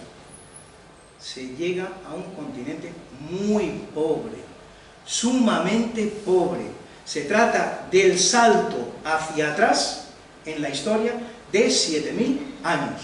Lo que en general se encuentran los españoles en el continente americano es el más puro neolítico, con destellos civilizacionales, me gusta llamarlos a mí, destellos civilizacionales, esa supuesta cultura maya que está desaparecida cuando llegan los españoles, algunas realizaciones que se han hecho en torno al imperio azteca o al imperio inca, destellos civilizacionales. En general, un continente muy pobre, en el que no hay de nada. No se conoce la rueda, no se conoce la escritura, no se conoce la ganadería, se tienen conocimientos primitivos, completamente primitivos, de lo que es la agricultura. Las personas caminan, se desenvuelven como Dios los ha traído al mundo. Se hacen algunas pequeñas realizaciones. Hay quien quiere comparar el Machu Picchu y hablarnos incluso he leído en la red que las técnicas con las que se realizó el Machu Picchu son técnicas que al día de hoy todavía no son desconocidas. Señores, cuando se estaba construyendo el Machu Picchu en Perú, se estaba construyendo Versalles en Europa, se estaba construyendo el Vaticano, se estaba construyendo el monasterio del Escorial. No se pueden decir estos disparates. Es maravilloso de repente en este continente enorme y tan pobre encontrarse algo como el Machu Picchu o una determinada pirámide. Es algo que efectivamente nos llama a la admiración. Pero si lo ponemos en contexto no podemos sacar otra conclusión de que ese continente está en un estado similar al neolítico. ¿Qué es lo tercero que supone este descubrimiento del continente americano para aquellos marinos? Hemos hablado de una tabla de salvación, hemos hablado de un continente muy pobre, y hay todavía un tercer factor absolutamente determinante que se aparece a estos marinos que hacen este descubrimiento. Un gigantesco obstáculo. un gigantesco obstáculo que va desde el polo norte hasta el polo sur. Pronto se adquiere la conciencia de que ese no es el objetivo de aquella aventura. Se quería llegar a las costas orientales de Asia, donde está la seda, donde está la porcelana, donde están las perlas, donde están las especias, donde están tantos aparatos tecnológicamente mucho más avanzados que los que se estaban produciendo en Europa, y no se ha llegado allí. Falta mucho para llegar allí. ¿Cómo superamos este obstáculo? Eso es lo que se encontraron los españoles. Los españoles, ante esta situación, podían haber tomado varias actitudes. La primera, la de desentenderse completamente. Hemos llegado a un continente muy pobre, aquí no hay nada que hacer, nos volvemos para España y seguimos con nuestras cuestiones europeas. La segunda podía ser, muy bien, hemos descubierto este gigantesco territorio, vamos a ver qué hay en él, vamos a ver qué se puede hacer en él. ¿Y dejarlo ahí? No, en todo momento jamás se olvidó que la aventura no se había completado, que el objetivo no se había alcanzado, que no era aquello lo que se buscaba. Eso es un obstáculo y lo tenemos que superar. Algo habrá que hacer para superar este continente, esta barrera inmensa que nos hemos encontrado de norte a sur y que no podemos franquear para llegar a donde queremos llegar, que no lo hemos olvidado en ningún momento, las costas orientales de Asia. Y eso se va a hacer, en eso va a consistir toda la aventura española entre el año 1492 y el año 1565. ¿Cuáles? Pues he dicho 5 descubrimientos al principio de la charla. Ya hemos hablado de 2 de ellos, los confines del Atlántico, el continente americano. ¿Cuál es el tercer gran descubrimiento que hacen los españoles? Pues el más despreciado de todos. Parece que fue una cosa tan fácil de hacer, ¿no? Yo salgo por esa puerta y descubro el virus de, vamos, cómo superar el COVID con un vasito de leche. El tercer descubrimiento es un descubrimiento de una importancia fundamental, en el que nadie ha reparado nunca. Es el tornaviaje atlántico. Ya hemos ido desde Europa hasta América, hemos descubierto que hay justo en los confines del océano Atlántico, pero ahora hay que volver. Parece una tontería, ¿no? El que va vuelve. Eso es así en la tierra. En tierra firme, los caminos de ida son siempre los caminos de vuelta. No hay un solo camino que te lleve a un lugar que no sirva también para volver de ese lugar. Pero eso es así en la tierra. En el mar, en la mar, eso no es así. La distancia existente entre el camino de ida a un lugar y el camino de vuelta a otro lugar puede ser de miles de kilómetros. De manera que, de igual forma que se descubrió cómo ir a América, se descubre cómo volver de América. Y ahora yo les hago a ustedes una pregunta. Este formidable descubrimiento, que también merece un lugar en la historia con letras de oro y tantos libros que se hubieran escrito sobre el tema, ¿quién lo realiza? No lo realiza Cristóbal Colón. Este sensacional descubrimiento lo realiza Martín Alonso Pinzón. Es Martín Alonso Pinzón la primera persona que navega desde América hasta Europa. Desde Europa hasta América ha sido Cristóbal Colón, desde América hasta Europa será Martín Alonso Pinzón. ¿Qué es lo que ha ocurrido? Ha ocurrido que desde América solo pueden venir 2 de las embarcaciones que habían ido a América, una de la tercera, la más grande de todas, la Santa María, ha encallado y se ha quedado allí. Vienen la Pinta y la Niña, la Pinta gobernada por Cristóbal Colón, la Niña gobernada por Martín Alonso Pinzón, y a 3 días de llegar a destino, Europa, España, la península ibérica, se produce una gigantesca tormenta que separa los 2 barcos de manera inexorable. A partir de ese momento, el primero que va a llegar a Europa va a ser Martín Alonso Pinzón. Y además va a llegar por donde tenía que llegar. De un puerto español salió, a un puerto español llega. Ese puerto español será Bayona. Con la desgracia, que probablemente conocerán muchos de ustedes, que el pobrecito Martín Alonso Pinzón va a morir solo 20 días después de llegar a España, sin ni siquiera tener tiempo de haber conseguido pues lo que habría sido seguramente el momento estelar de su biografía, que es entrevistarse con los reyes para ser el primero en decirles que efectivamente en los confines del Atlántico hay tierra. No pudo darse ese gustazo. Se murió el pobre hombre poquito después de llegar al puerto de Bayona. ¿Qué ha hecho en cambio nuestro Cristóbal Colón? Una cosa muy rara. Cristóbal Colón podía haber llegado a Europa por cualquier puerto del continente. Se le abría el más amplio de los abanicos. Podía haber llegado por un puerto vikingo, puerto escandinavo. Podía haber llegado por un puerto alemán, podía haber llegado por un puerto francés, podía haber llegado por un puerto portugués incluso. Debería haber llegado a un puerto español, que es lo que se esperaba de él. Va a llegar por el único puerto de todo el mundo, el único puerto de todo el mundo por el que no debía llegar, justamente por Lisboa. Podía haber llegado incluso por un puerto portugués distinto del de Lisboa, no habría pasado nada, pero no Lisboa. ¿Y por qué Lisboa? ¿Por qué no debió llegar por Lisboa? Porque en Lisboa está el rey de Portugal. El rey de Portugal es el íntimo enemigo de esta aventura que llevan a cabo los españoles. Los reyes de Portugal ya conocen la ruta para llegar al oscuro objeto de deseo, que no es otro que la China, las Indias y sobre todo las Islas Molucas, donde están las especias, y él no tiene el menor interés en que aparezca ninguna nueva ruta, ni a occidente, ni por el norte, ni por el sur, ni por el medio. Es el íntimo enemigo de la aventura española. Es lamentable que al final sea el rey de Portugal el que informa a los reyes católicos por primera vez de que esos marinos que habían salido de España en algún día del mes de agosto de 1492 ya están de vuelta en la península y traen buenas noticias. Esto lo hace el rey portugués. Es el rey portugués el que informa a Fernando el Católico de este evento histórico, en una carta que por cierto tenemos en España y es visitable. En el archivo de la nobleza de Toledo está la carta mediante la cual el rey de Portugal informa al rey Fernando el Católico de que aquellos señores han llegado con fortuna a Europa.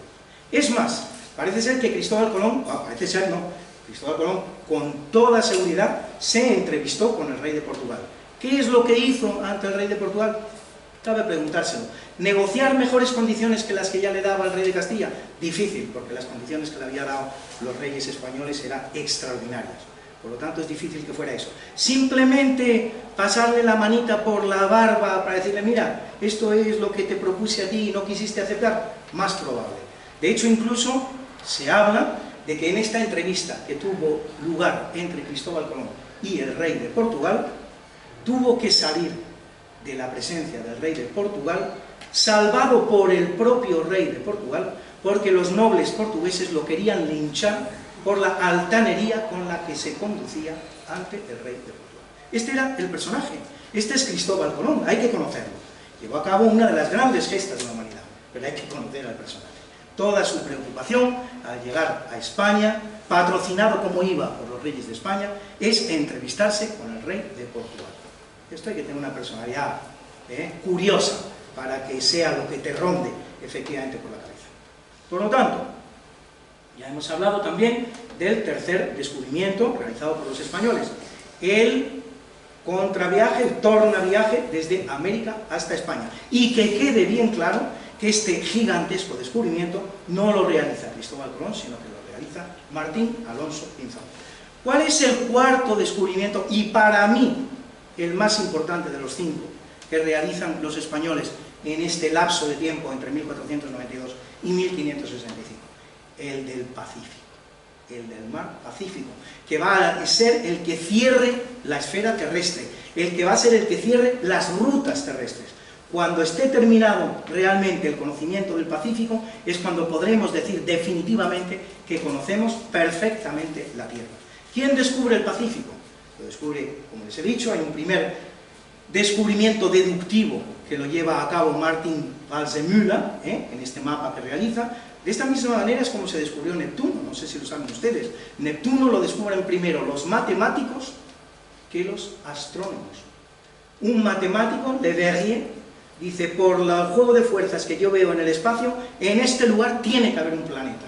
Y a continuación, un astrónomo, muy poquitos días después, con esa información que le había dado el matemático, mira en ese lugar y descubre el planeta.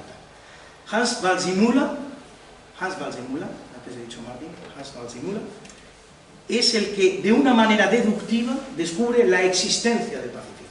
En 1513 lo visiona por primera vez Vasco Núñez de Balboa, que lo hace en el istmo de Panamá, la parte más estrecha del continente americano.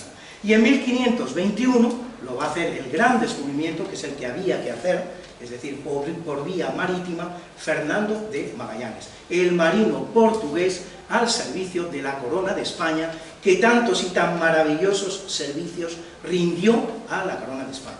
No debemos caer en el nacionalismo anquilosado, obsoleto, hortera incluso hoy día, de que para resaltar lo español, para resaltar la españolidad de esta aventura, seamos capaces de ignorar las grandes cosas que hicieron por España, por los reyes de España, personajes que no eran nacidos en España, entre los cuales Fernando de Magallanes. Fernando de Magallanes va a descubrir lo que es el paso del sur, es decir, cómo acceder desde el Atlántico hasta el Pacífico, superando por fin el continente americano. Ahí acompañó a los españoles la providencia, no les quepa la menor duda, porque lo normal es que España hubiera intentado encontrar ese paso hacia el Pacífico por el norte y no por el sur. América se descubre en el hemisferio norte, se descubre muy cerquita de Estados Unidos, de hecho prácticamente en la misma latitud de la Florida, en Estados Unidos. Lo normal es que el paso se hubiera intentado conseguir por el norte y no por el sur, que era muchísimo más largo. ¿Por qué se va a intentar por el sur y no se va a intentar por el norte? Por dos razones. Primero, por lo que yo llamo las llamadas de los imperios. Los imperios americanos van apareciendo cada vez más al sur. Primero el imperio azteca, luego el imperio incaico, todo eso va llevando la vocación española hacia el sur del continente. Pero segundo y más importante, lo verdaderamente importante, el objetivo de aquella expedición no era otro que el de llegar a las Islas Molucas. Y si las Islas Molucas están en el hemisferio sur y bien al sur del hemisferio sur, lo lógico es intentar buscar el paso por el sur y no hacer este extraño viaje por el norte para luego alcanzar el mar Pacífico y llegar así, de esta manera, a las Islas Molucas. Así que estas son las razones. Esto fue providencial, como les he dicho a ustedes, porque el paso del sur tiene apenas 500 kilómetros de longitud, el paso del norte tiene 5.000, y lo que es todavía más importante, el paso del sur, por difícil que sea, es asequible y es accesible. El paso del norte solo es practicable un mes al año. Al día de hoy se sigue evitando el paso del norte para acceder desde el Atlántico hasta el Pacífico. Por lo tanto, el descubrimiento del Pacífico, bueno, aquí podríamos detenernos un poquito, si quieren ustedes, en lo que son las eventualidades de este descubrimiento del Pacífico, como Fernando de Magallanes, en vez de acceder directamente a las Molucas, como era lo esperable, sin embargo se dirige un poquito hacia el norte y accede y llega a las Filipinas. ¿Qué es lo que lleva a Fernando de Magallanes a hacer este extraño movimiento? Pues no podemos sino navegar en el mundo, en el campo de la especulación. Muy probablemente él sabía ya que las Molucas, porque ya había portugueses allí, portugueses que eran sus parientes, concretamente un marino llamado Serrano, que era primo de él, con el que se carteaba, ya le había informado del descubrimiento de las Molucas por los portugueses, y es muy posible que este marino le estuviera diciendo: las Molucas son portuguesas. Según se ha hecho el reparto en Tordesillas, 1494, del mundo en dos hemisferas, una para Portugal, otra para España, esto cae en la parte portuguesa. Esa es una de las posibilidades. Y otra de las posibilidades es que directamente, conocedor también, probablemente por esta información que le podrían estar dando parientes suyos y compatriotas suyos, supiera de la existencia de unas islas todavía más grandes y más importantes al norte de las Molucas, que serían las Filipinas, donde él probablemente se haya planteado una idea similar a la de construir una especie de virreinato, donde él pudiera ser el virrey, siempre al servicio de la corona española. En ninguno de los movimientos que conocemos de Magallanes cabe establecer que él fuera desleal a la corona española. Y les voy a decir una cosa que no es poco importante. Es muy posible que con la conquista y organización de estas islas importantes, cercanas a lo que es la costa oriental de Asia, Magallanes pudiera tener en la cabeza, es una especulación, si quieren ustedes, de ciencia ficción, pero no del todo descartable, pudiera tener en la cabeza incluso una hipotética conquista de la China. Esta conquista de la China, que puede parecer un plan absolutamente exótico y absolutamente inalcanzable, esta conquista de la China estuvo sobre la mesa de los reyes hispánicos, de la monarquía hispana, en todo momento. Hubo algún momento en que incluso se estuvo a punto de intentar acometerla. No se intentó nunca, no se llevó a la práctica nunca, pero siempre estuvo en la mesa de trabajo de los reyes Habsburgo de la monarquía hispánica. Y es muy posible que ya la hubiera concebido previamente este cerebro pues realmente atormentado y realmente especial, que era el de Fernando de Magallanes. Hay todavía un quinto descubrimiento del que les tengo que hablar para consumar esta historia que estamos intentando describir. Ya hemos descubierto los confines del Atlántico, ya hemos descubierto el continente americano, hemos descubierto el tornaviaje atlántico, cómo llegar desde América hasta Europa, hemos descubierto el Pacífico, y nos queda el quinto y último descubrimiento que va a cerrar verdaderamente esta era de los descubrimientos, que no es otro que el del tornaviaje pacífico. Si ya hemos hablado antes del tornaviaje atlántico, ahora hay que hablar del tornaviaje pacífico. Parece mentira, parece el más sencillo de estos descubrimientos de los que hemos hablado, después de haber descubierto los confines del Atlántico, cómo volver, el continente americano, el Pacífico, dar la vuelta al mundo. Bueno, pues este quinto descubrimiento, el del tornaviaje pacífico, es decir, cómo navegar desde Asia hasta América, va a ser aquel que se lleve más tiempo en ser conseguido, nada menos que 44 años. 44 años se va a tardar en descubrir el tornaviaje pacífico. 7 expediciones españolas van a fracasar en el intento de descubrir cómo se volvía desde Asia hasta América. No se conseguía.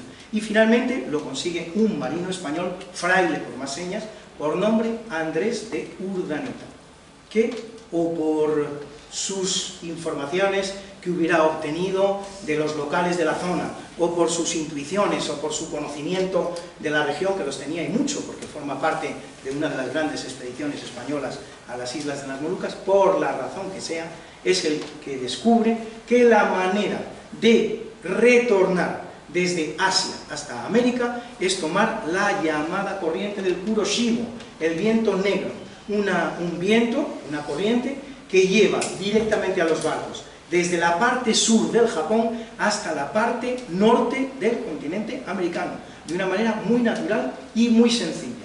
Se llega prácticamente a la parte de la California norteamericana, y por ahí, haciendo navegación de cabotaje, los barcos españoles, hacia el sur, un buen millar de kilómetros, llegaban finalmente al gran puerto español en América Central, en el hemisferio norte, que no es otro que Acapulco.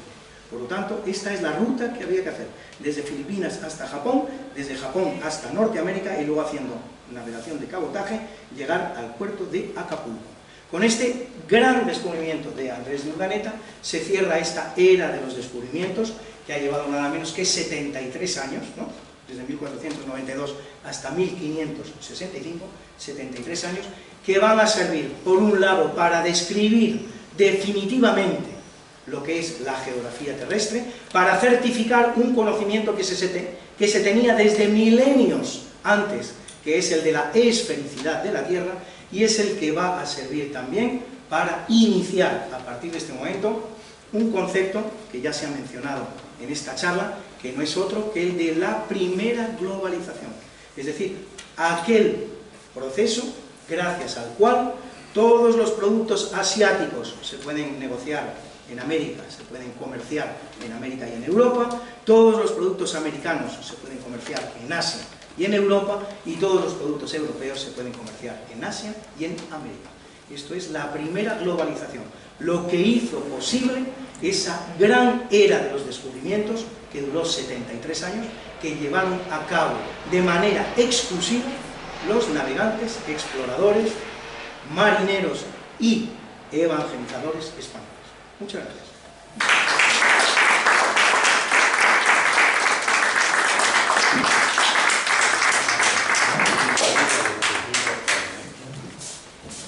Andrés. Sí, vamos a hacer. Muy bien. Compañero. Sí, tengo aquí.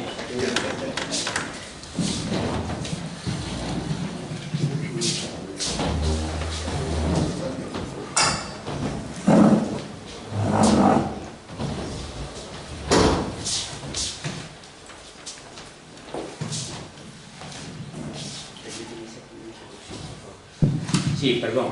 Se han hecho magistralmente, sinceramente yo tengo muchas preguntas, me gustaría pero no soy yo quien tengo que preguntar.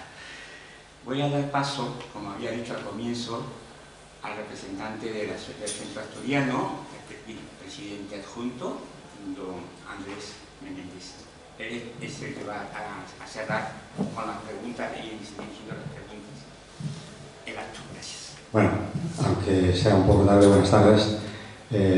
No ha podido ser antes. Hoy teníamos un acto en la Quinta Asturias. La Quinta Asturias es la finca de recreo del centro y se alargó pues, bastante más tiempo del programado. Terminamos a las 7 menos cuarto y por más que quise correr, pues llegué a las 7 y media. Bien, naturalmente lamento no haber visto la intervención completa del señor Leáñez.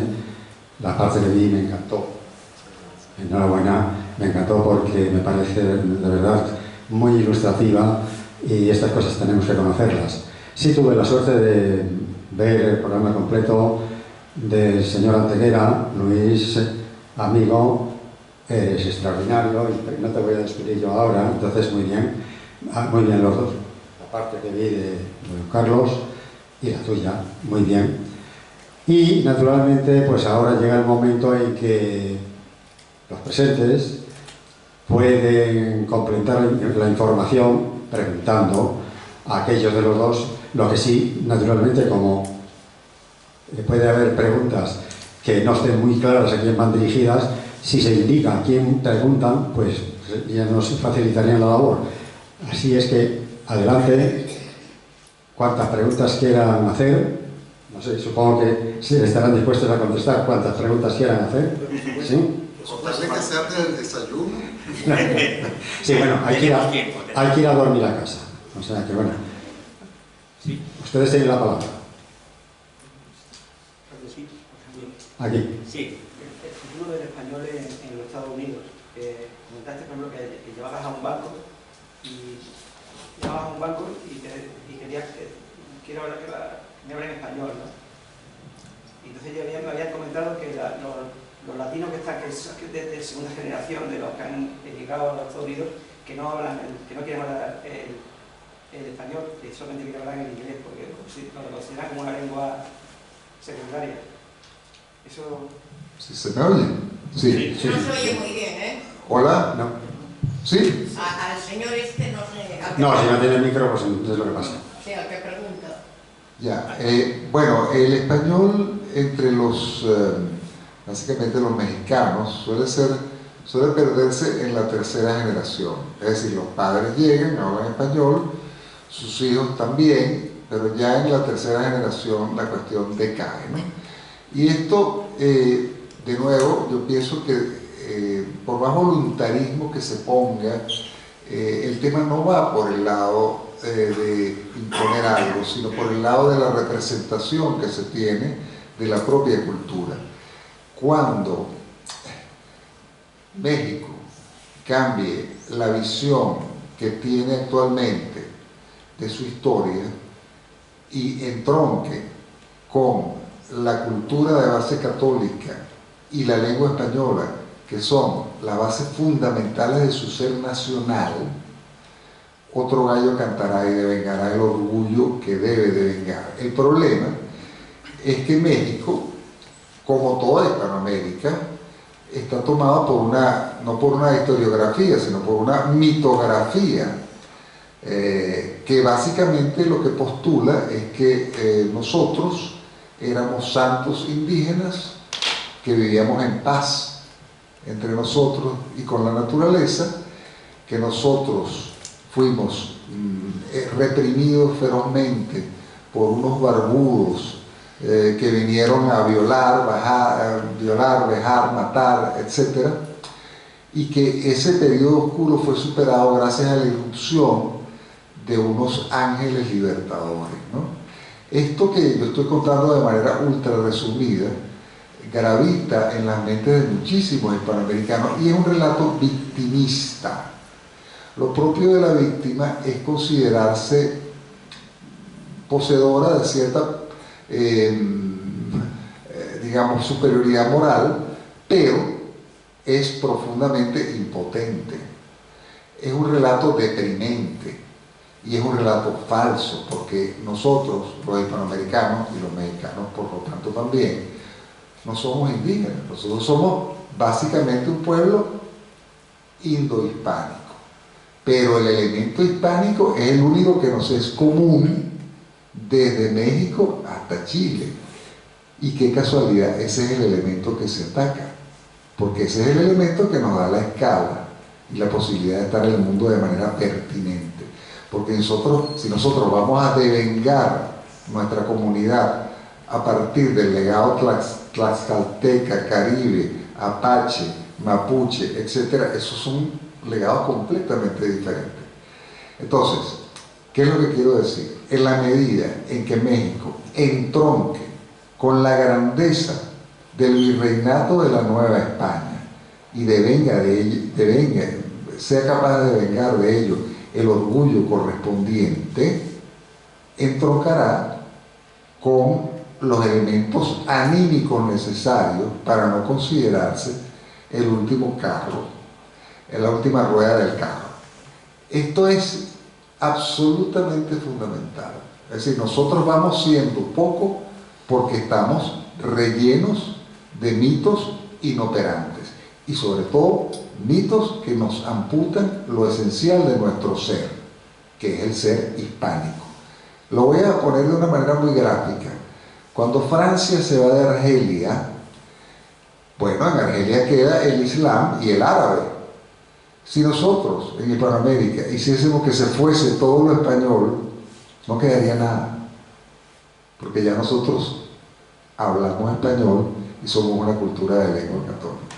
Entonces, el problema es que nosotros nos autosaboteamos, y esto es para responder a tu pregunta. Tú dirás, pero qué larga respuesta. Bueno, pero es que lo que pasa es que si no resolvemos el problema de la autoestima colectiva, no es un acto voluntarista de aprende español, muchacho, y habla español. Es siéntete orgulloso de tu legado.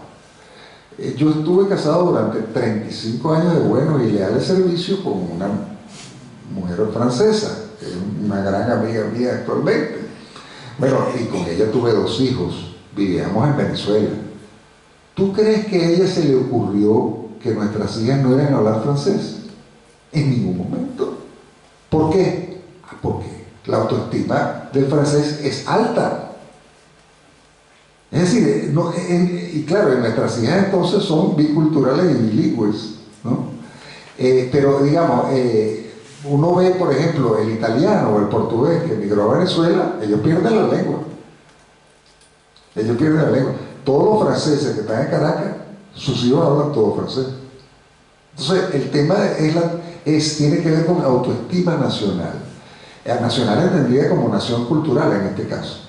En la medida en que lo que fue la Nueva España retome su raíz hispánica, no solamente México arrancará, sino toda la hispanidad arrancará, y los Estados Unidos será definitivamente un país bicultural y bilingüe. Perdona lo largo de la respuesta, pero es que la respuesta no es rápida, porque lo que subyace al tema de la pérdida del español tiene que ver con autoestima colectiva. A mí me gustaría, al hilo de esa pregunta que ha hecho mi buen amigo Jorge, aportar 2 datos que son paradójicos y que les van a llamar a ustedes la atención. El primero de ellos es que los indios que combaten los yanquis en las películas del oeste son indios que se expresan en español. Es una cosa muy curiosa.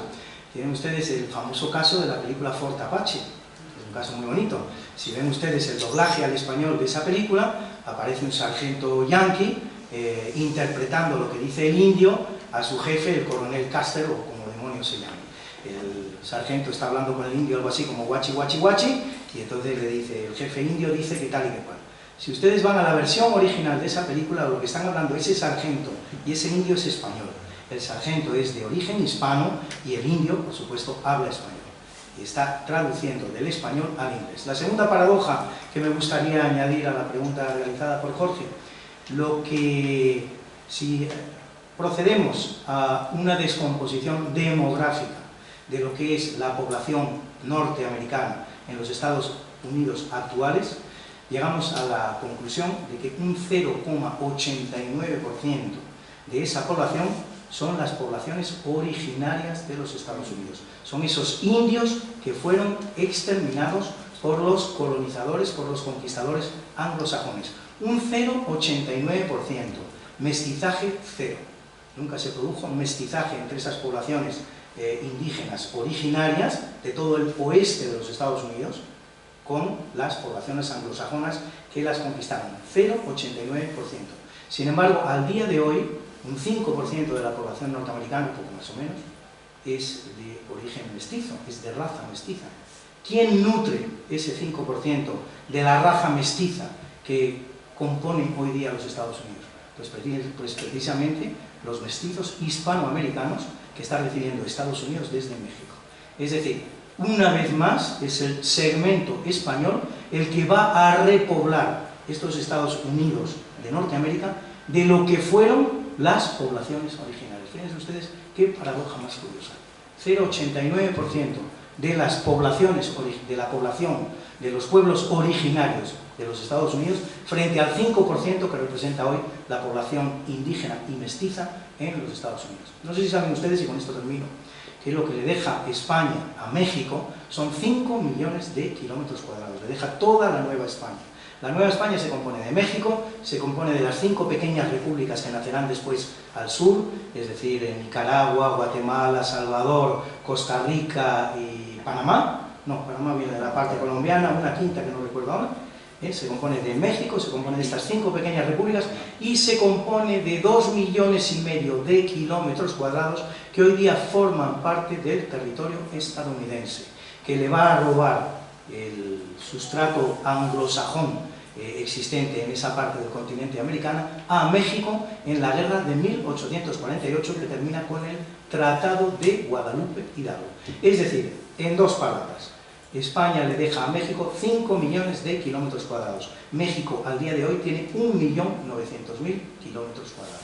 Esos indígenas que vivían en esa parte oeste de los Estados Unidos serán exterminados por los nuevos colonizadores anglosajones. No lo habían sido previamente por los españoles, que muy al contrario les habían enseñado la lengua, les habían enseñado tantas artes como practicaban y los habían evangelizado. Razón por la cual el jefe Toro Sentado era católico y se llamaba Jerónimo. Goyelé, no Toro Sentado, Goyelé, jefe Goyelé, se llamaba Jerónimo, ¿no? Y era católico de religión. El señor tiene la mano. Sí, para el señor Antequera, este rum de que Colón sabía que había allí algo y conocía que tenía que ir a las Islas Canarias y de ahí navegar hasta el Caribe y tal. ¿Sabe lo que me refiero? Sí, sí, perfectamente. Eso es lo que se da en llamar en la historiografía el secreto de Colón. Sí. Y hay cientos de hipótesis que se pueden plantear, desde las más inverosímiles hasta las más plausibles.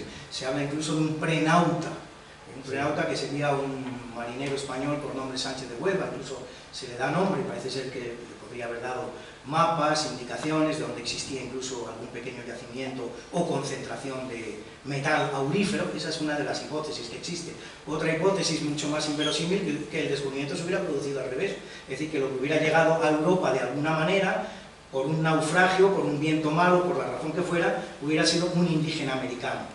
Cualquier cosa, pero esto forma parte de ese campo interesantísimo de la historia, que es el de la especulación. Al día de hoy, según entiendo yo, no se puede establecer ninguna tesis definitiva al respecto. Pero evidentemente lo que sí demuestra Colón en todo momento es una fe enorme en lo que va a hacer.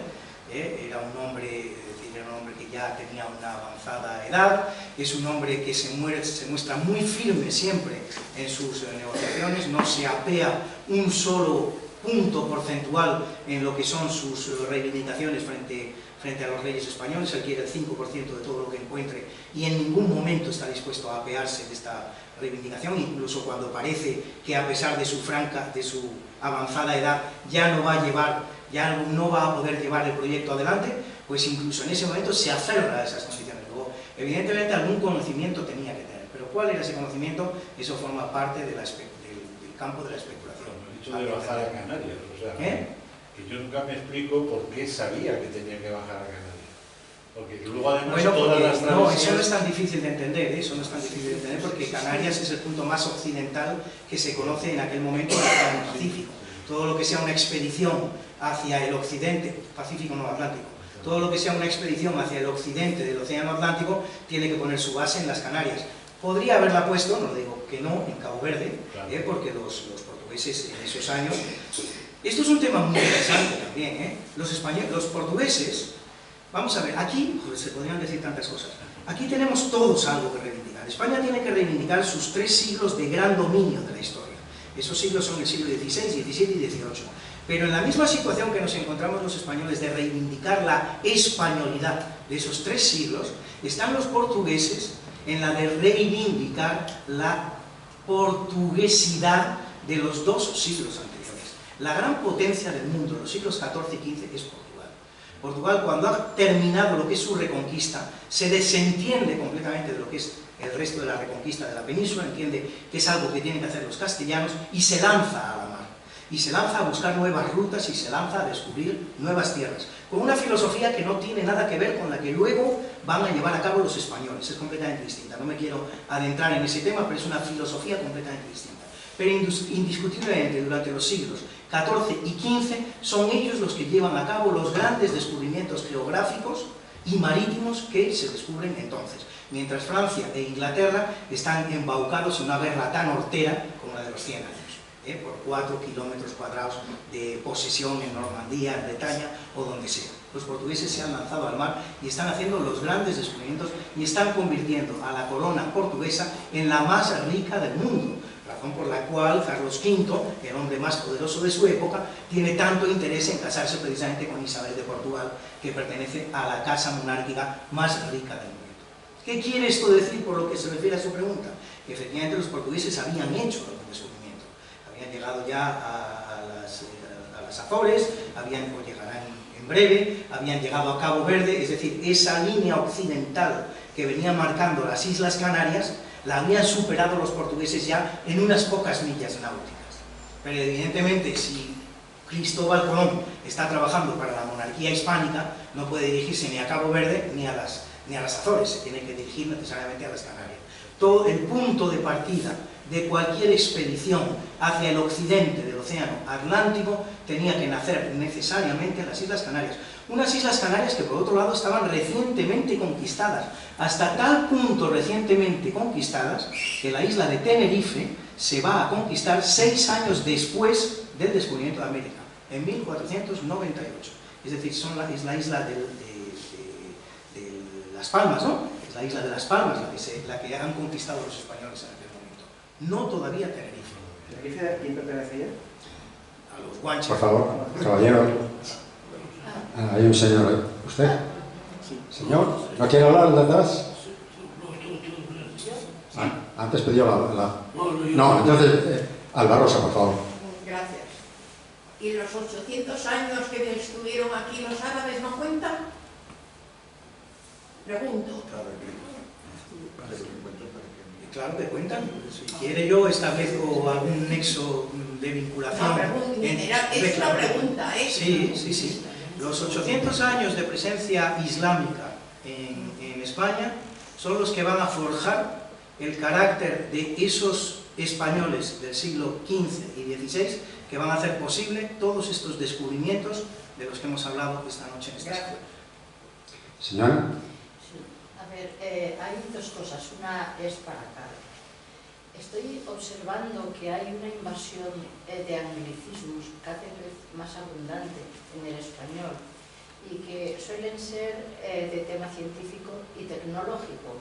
Y nuestros intelectuales, nuestros, no sé, todo tipo de gente que navega por las redes y que está en las finanzas, los domina. Pero son una serie de términos que el español medio no conoce. Y lo que no sé es si esto va a ir a más, porque también observo que los gobiernos españoles, los sucesivos gobiernos españoles, han puesto muy poco interés en hacer una política lingüística de carácter universal para que Inglaterra no nos colonice también el idioma. Me da miedo que cada vez haya más invasión de lo inglés en la lengua española, cuando tenemos una lengua tan rica, tan objetiva, tan funcional, con este nivel cultural que hemos desarrollado a lo largo de toda la historia. y que Inglaterra también nos domine en eso, no solamente ya por la leyenda negra, no solamente ya por la penetración en el continente americano. Ya sabemos que una de las razones por las que se dividió en la antigua nación hispánica de más allá del Atlántico fue porque Inglaterra se lo propuso y lo consiguió, y las ideas revolucionarias francesas querían hacer lo mismo, y de ahí también aquello de Maximiliano en México. O sea, fueron a destruir el imperio y ahora quieren ir a incorporarse a nuestro lenguaje, sin dejarle tecnológicamente un espacio que le debería de ser propio, porque el español tiene todo tipo de recursos para suplir esos términos nuevos y no lo hace. Yo creo que es una política lingüística que aquí no se ha tocado y que nos están volviendo a comer. No sé qué opinan. Bueno, muy interesante la verdad la pregunta y muy pertinente.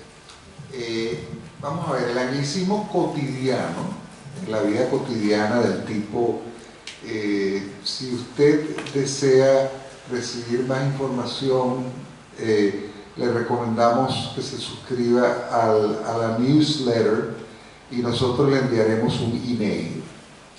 Bueno, eso son actitudes lingüísticas que denotan complejos, porque existe la palabra boletín y existe la palabra correo electrónico.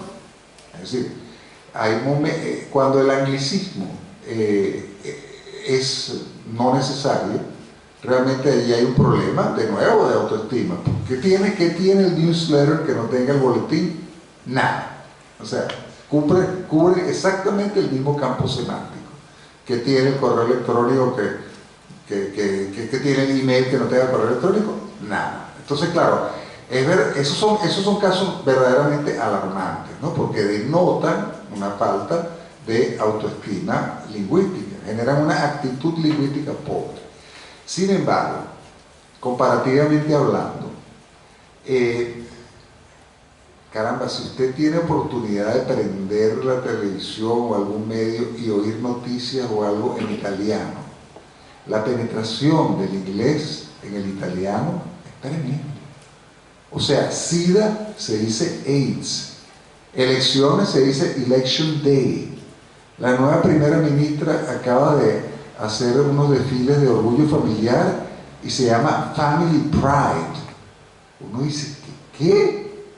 Es decir, hay una correspondencia entre, bueno, el alemán también está muy penetrado por el inglés, o sea, muchísimo más que el español, el alemán, el italiano, el japonés. Curiosamente, las lenguas que perdieron la Segunda Guerra Mundial, de las potencias que perdieron la Segunda Guerra Mundial. Una de las lenguas menos penetradas es el francés, pero está tan poco penetrada como el español.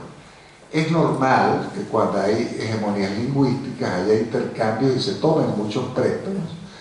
Y está bien que eso se haga, pero en torno a fenómenos que sean intransferibles y que no valga la pena traducir. Por ejemplo, la palabra whisky.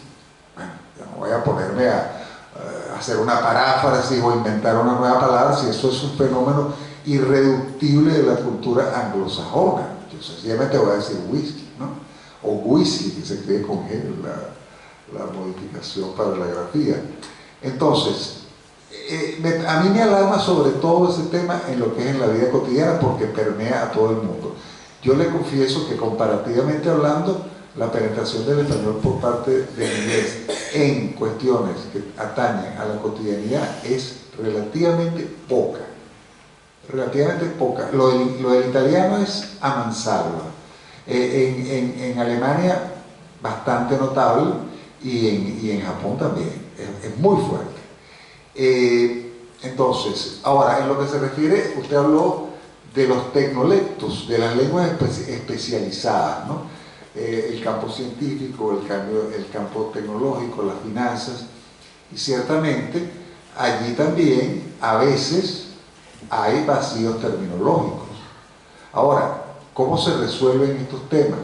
Con comisiones de terminología panhispánica que se reúnen y que haciendo acopio de conocimiento científico y morfología, generen los neologismos, las nuevas palabras que hacen falta, que no son muchas. El problema que suele ocurrir con estos fenómenos de ciencia, tecnología y finanzas es que la solución en español en Ciudad de México, Buenos Aires o Madrid es distinta. Entonces hay que buscar una armonización y hay que buscar el que eso realmente aterrice en la práctica científica, tecnológica y financiera. Creo que esto va a ocurrir en virtud de la inteligencia artificial de una manera relativamente fácil. ¿Por qué? Porque es impresionante la calidad de la traducción que tiene la inteligencia artificial. De hecho, se prevé que que uno de los oficios que está más en riesgo en virtud de la inteligencia artificial es el de traductor y el de intérprete. Entonces, yo creo que... ¿Y cuáles son los textos que plantean reales retos? Los textos más bien literarios que están metidos en redes de connotaciones complicadas y que tienen registros de ironía y una cantidad de cuestiones complicadas. Ahora, ciencia, tecnología, finanzas, allí esos no son textos que buscan connotar, sino denotar, son textos cuyo vocabulario está perfectamente acotado y lo que se trata esencialmente es, en pocos casos, de crear las nuevas palabras y en muchos casos de consensuar un término común para que básicamente Buenos Aires, Ciudad de México y Madrid tengan el mismo término. Digo porque estas son las ciudades donde hay más producción editorial. Hay dos cosas, dos precisiones también. Me encanta oír hablar a la gente de Hispanoamérica porque los entiendo siempre. Yo creo que la labor de esas academias particulares de cada estado han hecho una labor estupenda, porque hace no tanto tiempo a mí no me pasaba igual, siempre había términos que no acababa de percibir, y en cambio ahora veo como que entiendo igual lo que habla cualquier persona de cualquier país hispanoamericano, y yo no sé si eso se le puede trasladar a una persona en concreto, pero yo como española me alegro mucho. Por otra parte, cada vez que he ido a visitar países hispanoamericanos me han recibido como si fuera uno de ellos y se han interesado siempre por la historia de aquí, por lo que pasaba por aquí. Había como una comunidad enseguida. Yo creo que es como una conexión neuronal en que tú enseguida entras en contacto con la gente que es de tu cultura y eso lo forma naturalmente que las tradiciones, pero sobre todo el lenguaje. Y por otra parte, ya con esto me acabo, que yo no sé si no tendrán verdaderamente miedo los norteamericanos a que retroceda la situación anterior, porque quedó población hispana en los estados de Oaxaca, de Texas, etcétera, etcétera, todos aquellos que fueron mexicanos, y además da la impresión, bueno, es una realidad, la reproducción de la gente hispana es más alta que la de los anglosajones. El índice de crecimiento demográfico de la población que les llega de América es más alto que lo que proporciona la población norteamericana. Y a la vuelta de un tiempo posiblemente haya mayor cantidad de hispanos que de anglosajones. Y me da la impresión de que tienen un cierto miedo, porque sí que necesitan mano de obra, pero también no los dejan pasar. No sé qué es lo que percibís vosotros de eso. Bueno, Samuel Huntington, que escribió un libro muy famoso en la década de los 90 del siglo XX, que se llamó El choque de civilizaciones, terminó, creo que el último libro de su vida se llamó ¿Quiénes somos?, ¿no? Interpelando a los Estados Unidos.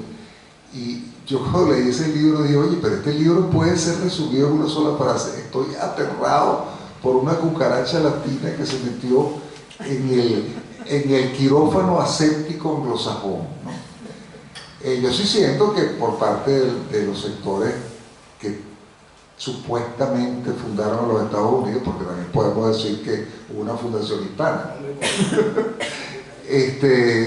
bueno, supuestamente pues esos sectores están sintiéndose muy cuestionados, porque ¿qué es lo que ocurre en realidad con la cultura hispánica? es que no es ajena a los Estados Unidos, es parte de los Estados Unidos. Y tarde o temprano terminará integrándose de una manera cabal.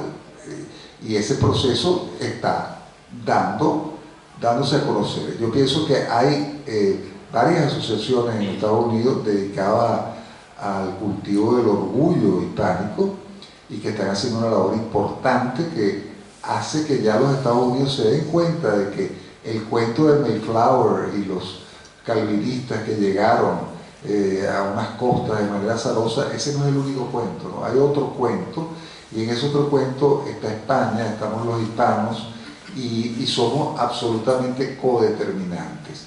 Creo que, de verdad, en la medida en que esto que yo llamo la rebelión hispanista y esta anagnórisis termine por consumarse, esos hispanos que están en los Estados Unidos en latencia, porque ya están hablando inglés, recuperarán su orgullo, recuperarán la lengua y harán que eso que ocurrió a comienzos del siglo XIX, que para mí no fue otra cosa que la lucha por quién iba a ser hegemónico en la civilización occidental, la civilización hispánica o la civilización anglo.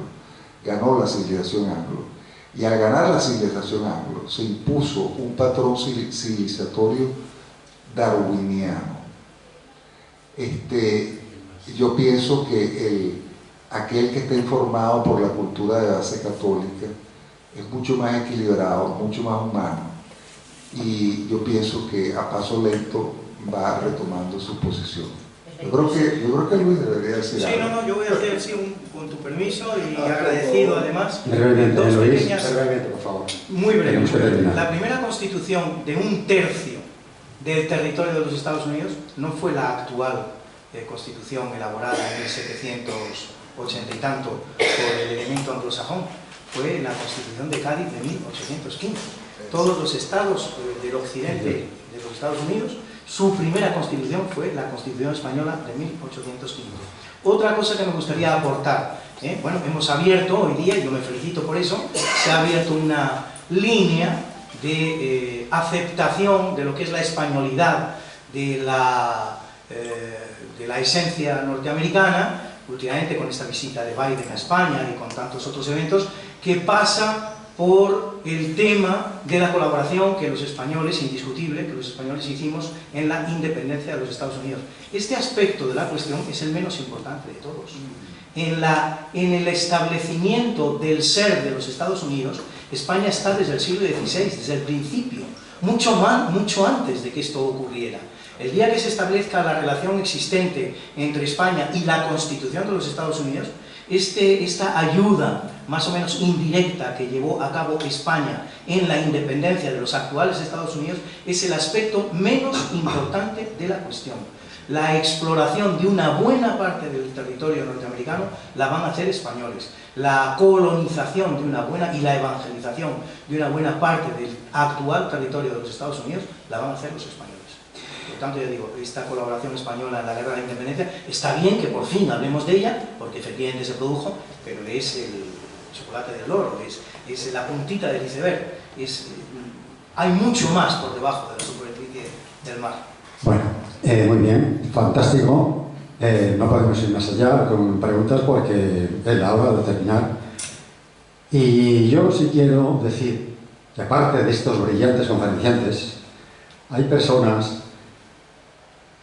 en Héroes de Cavite que merecen también una admiración por su labor silenciosa, y me estoy refiriendo al señor García Gutiérrez por lo bien que coordina estos actos. Yo soy muy asiduo a todos los actos de Héroes de Cavite y creo que no faltaba ninguno, me parece que no faltaba ninguno, y quisiera que no faltara ninguno si es que vamos a tener la dicha de contar con vosotros aquí. Muchas gracias por organizar todo esto, gracias a todos por venir, gracias a vosotros, porque si no esto no tendría sentido, y nada, que seamos felices y que nos veamos pronto.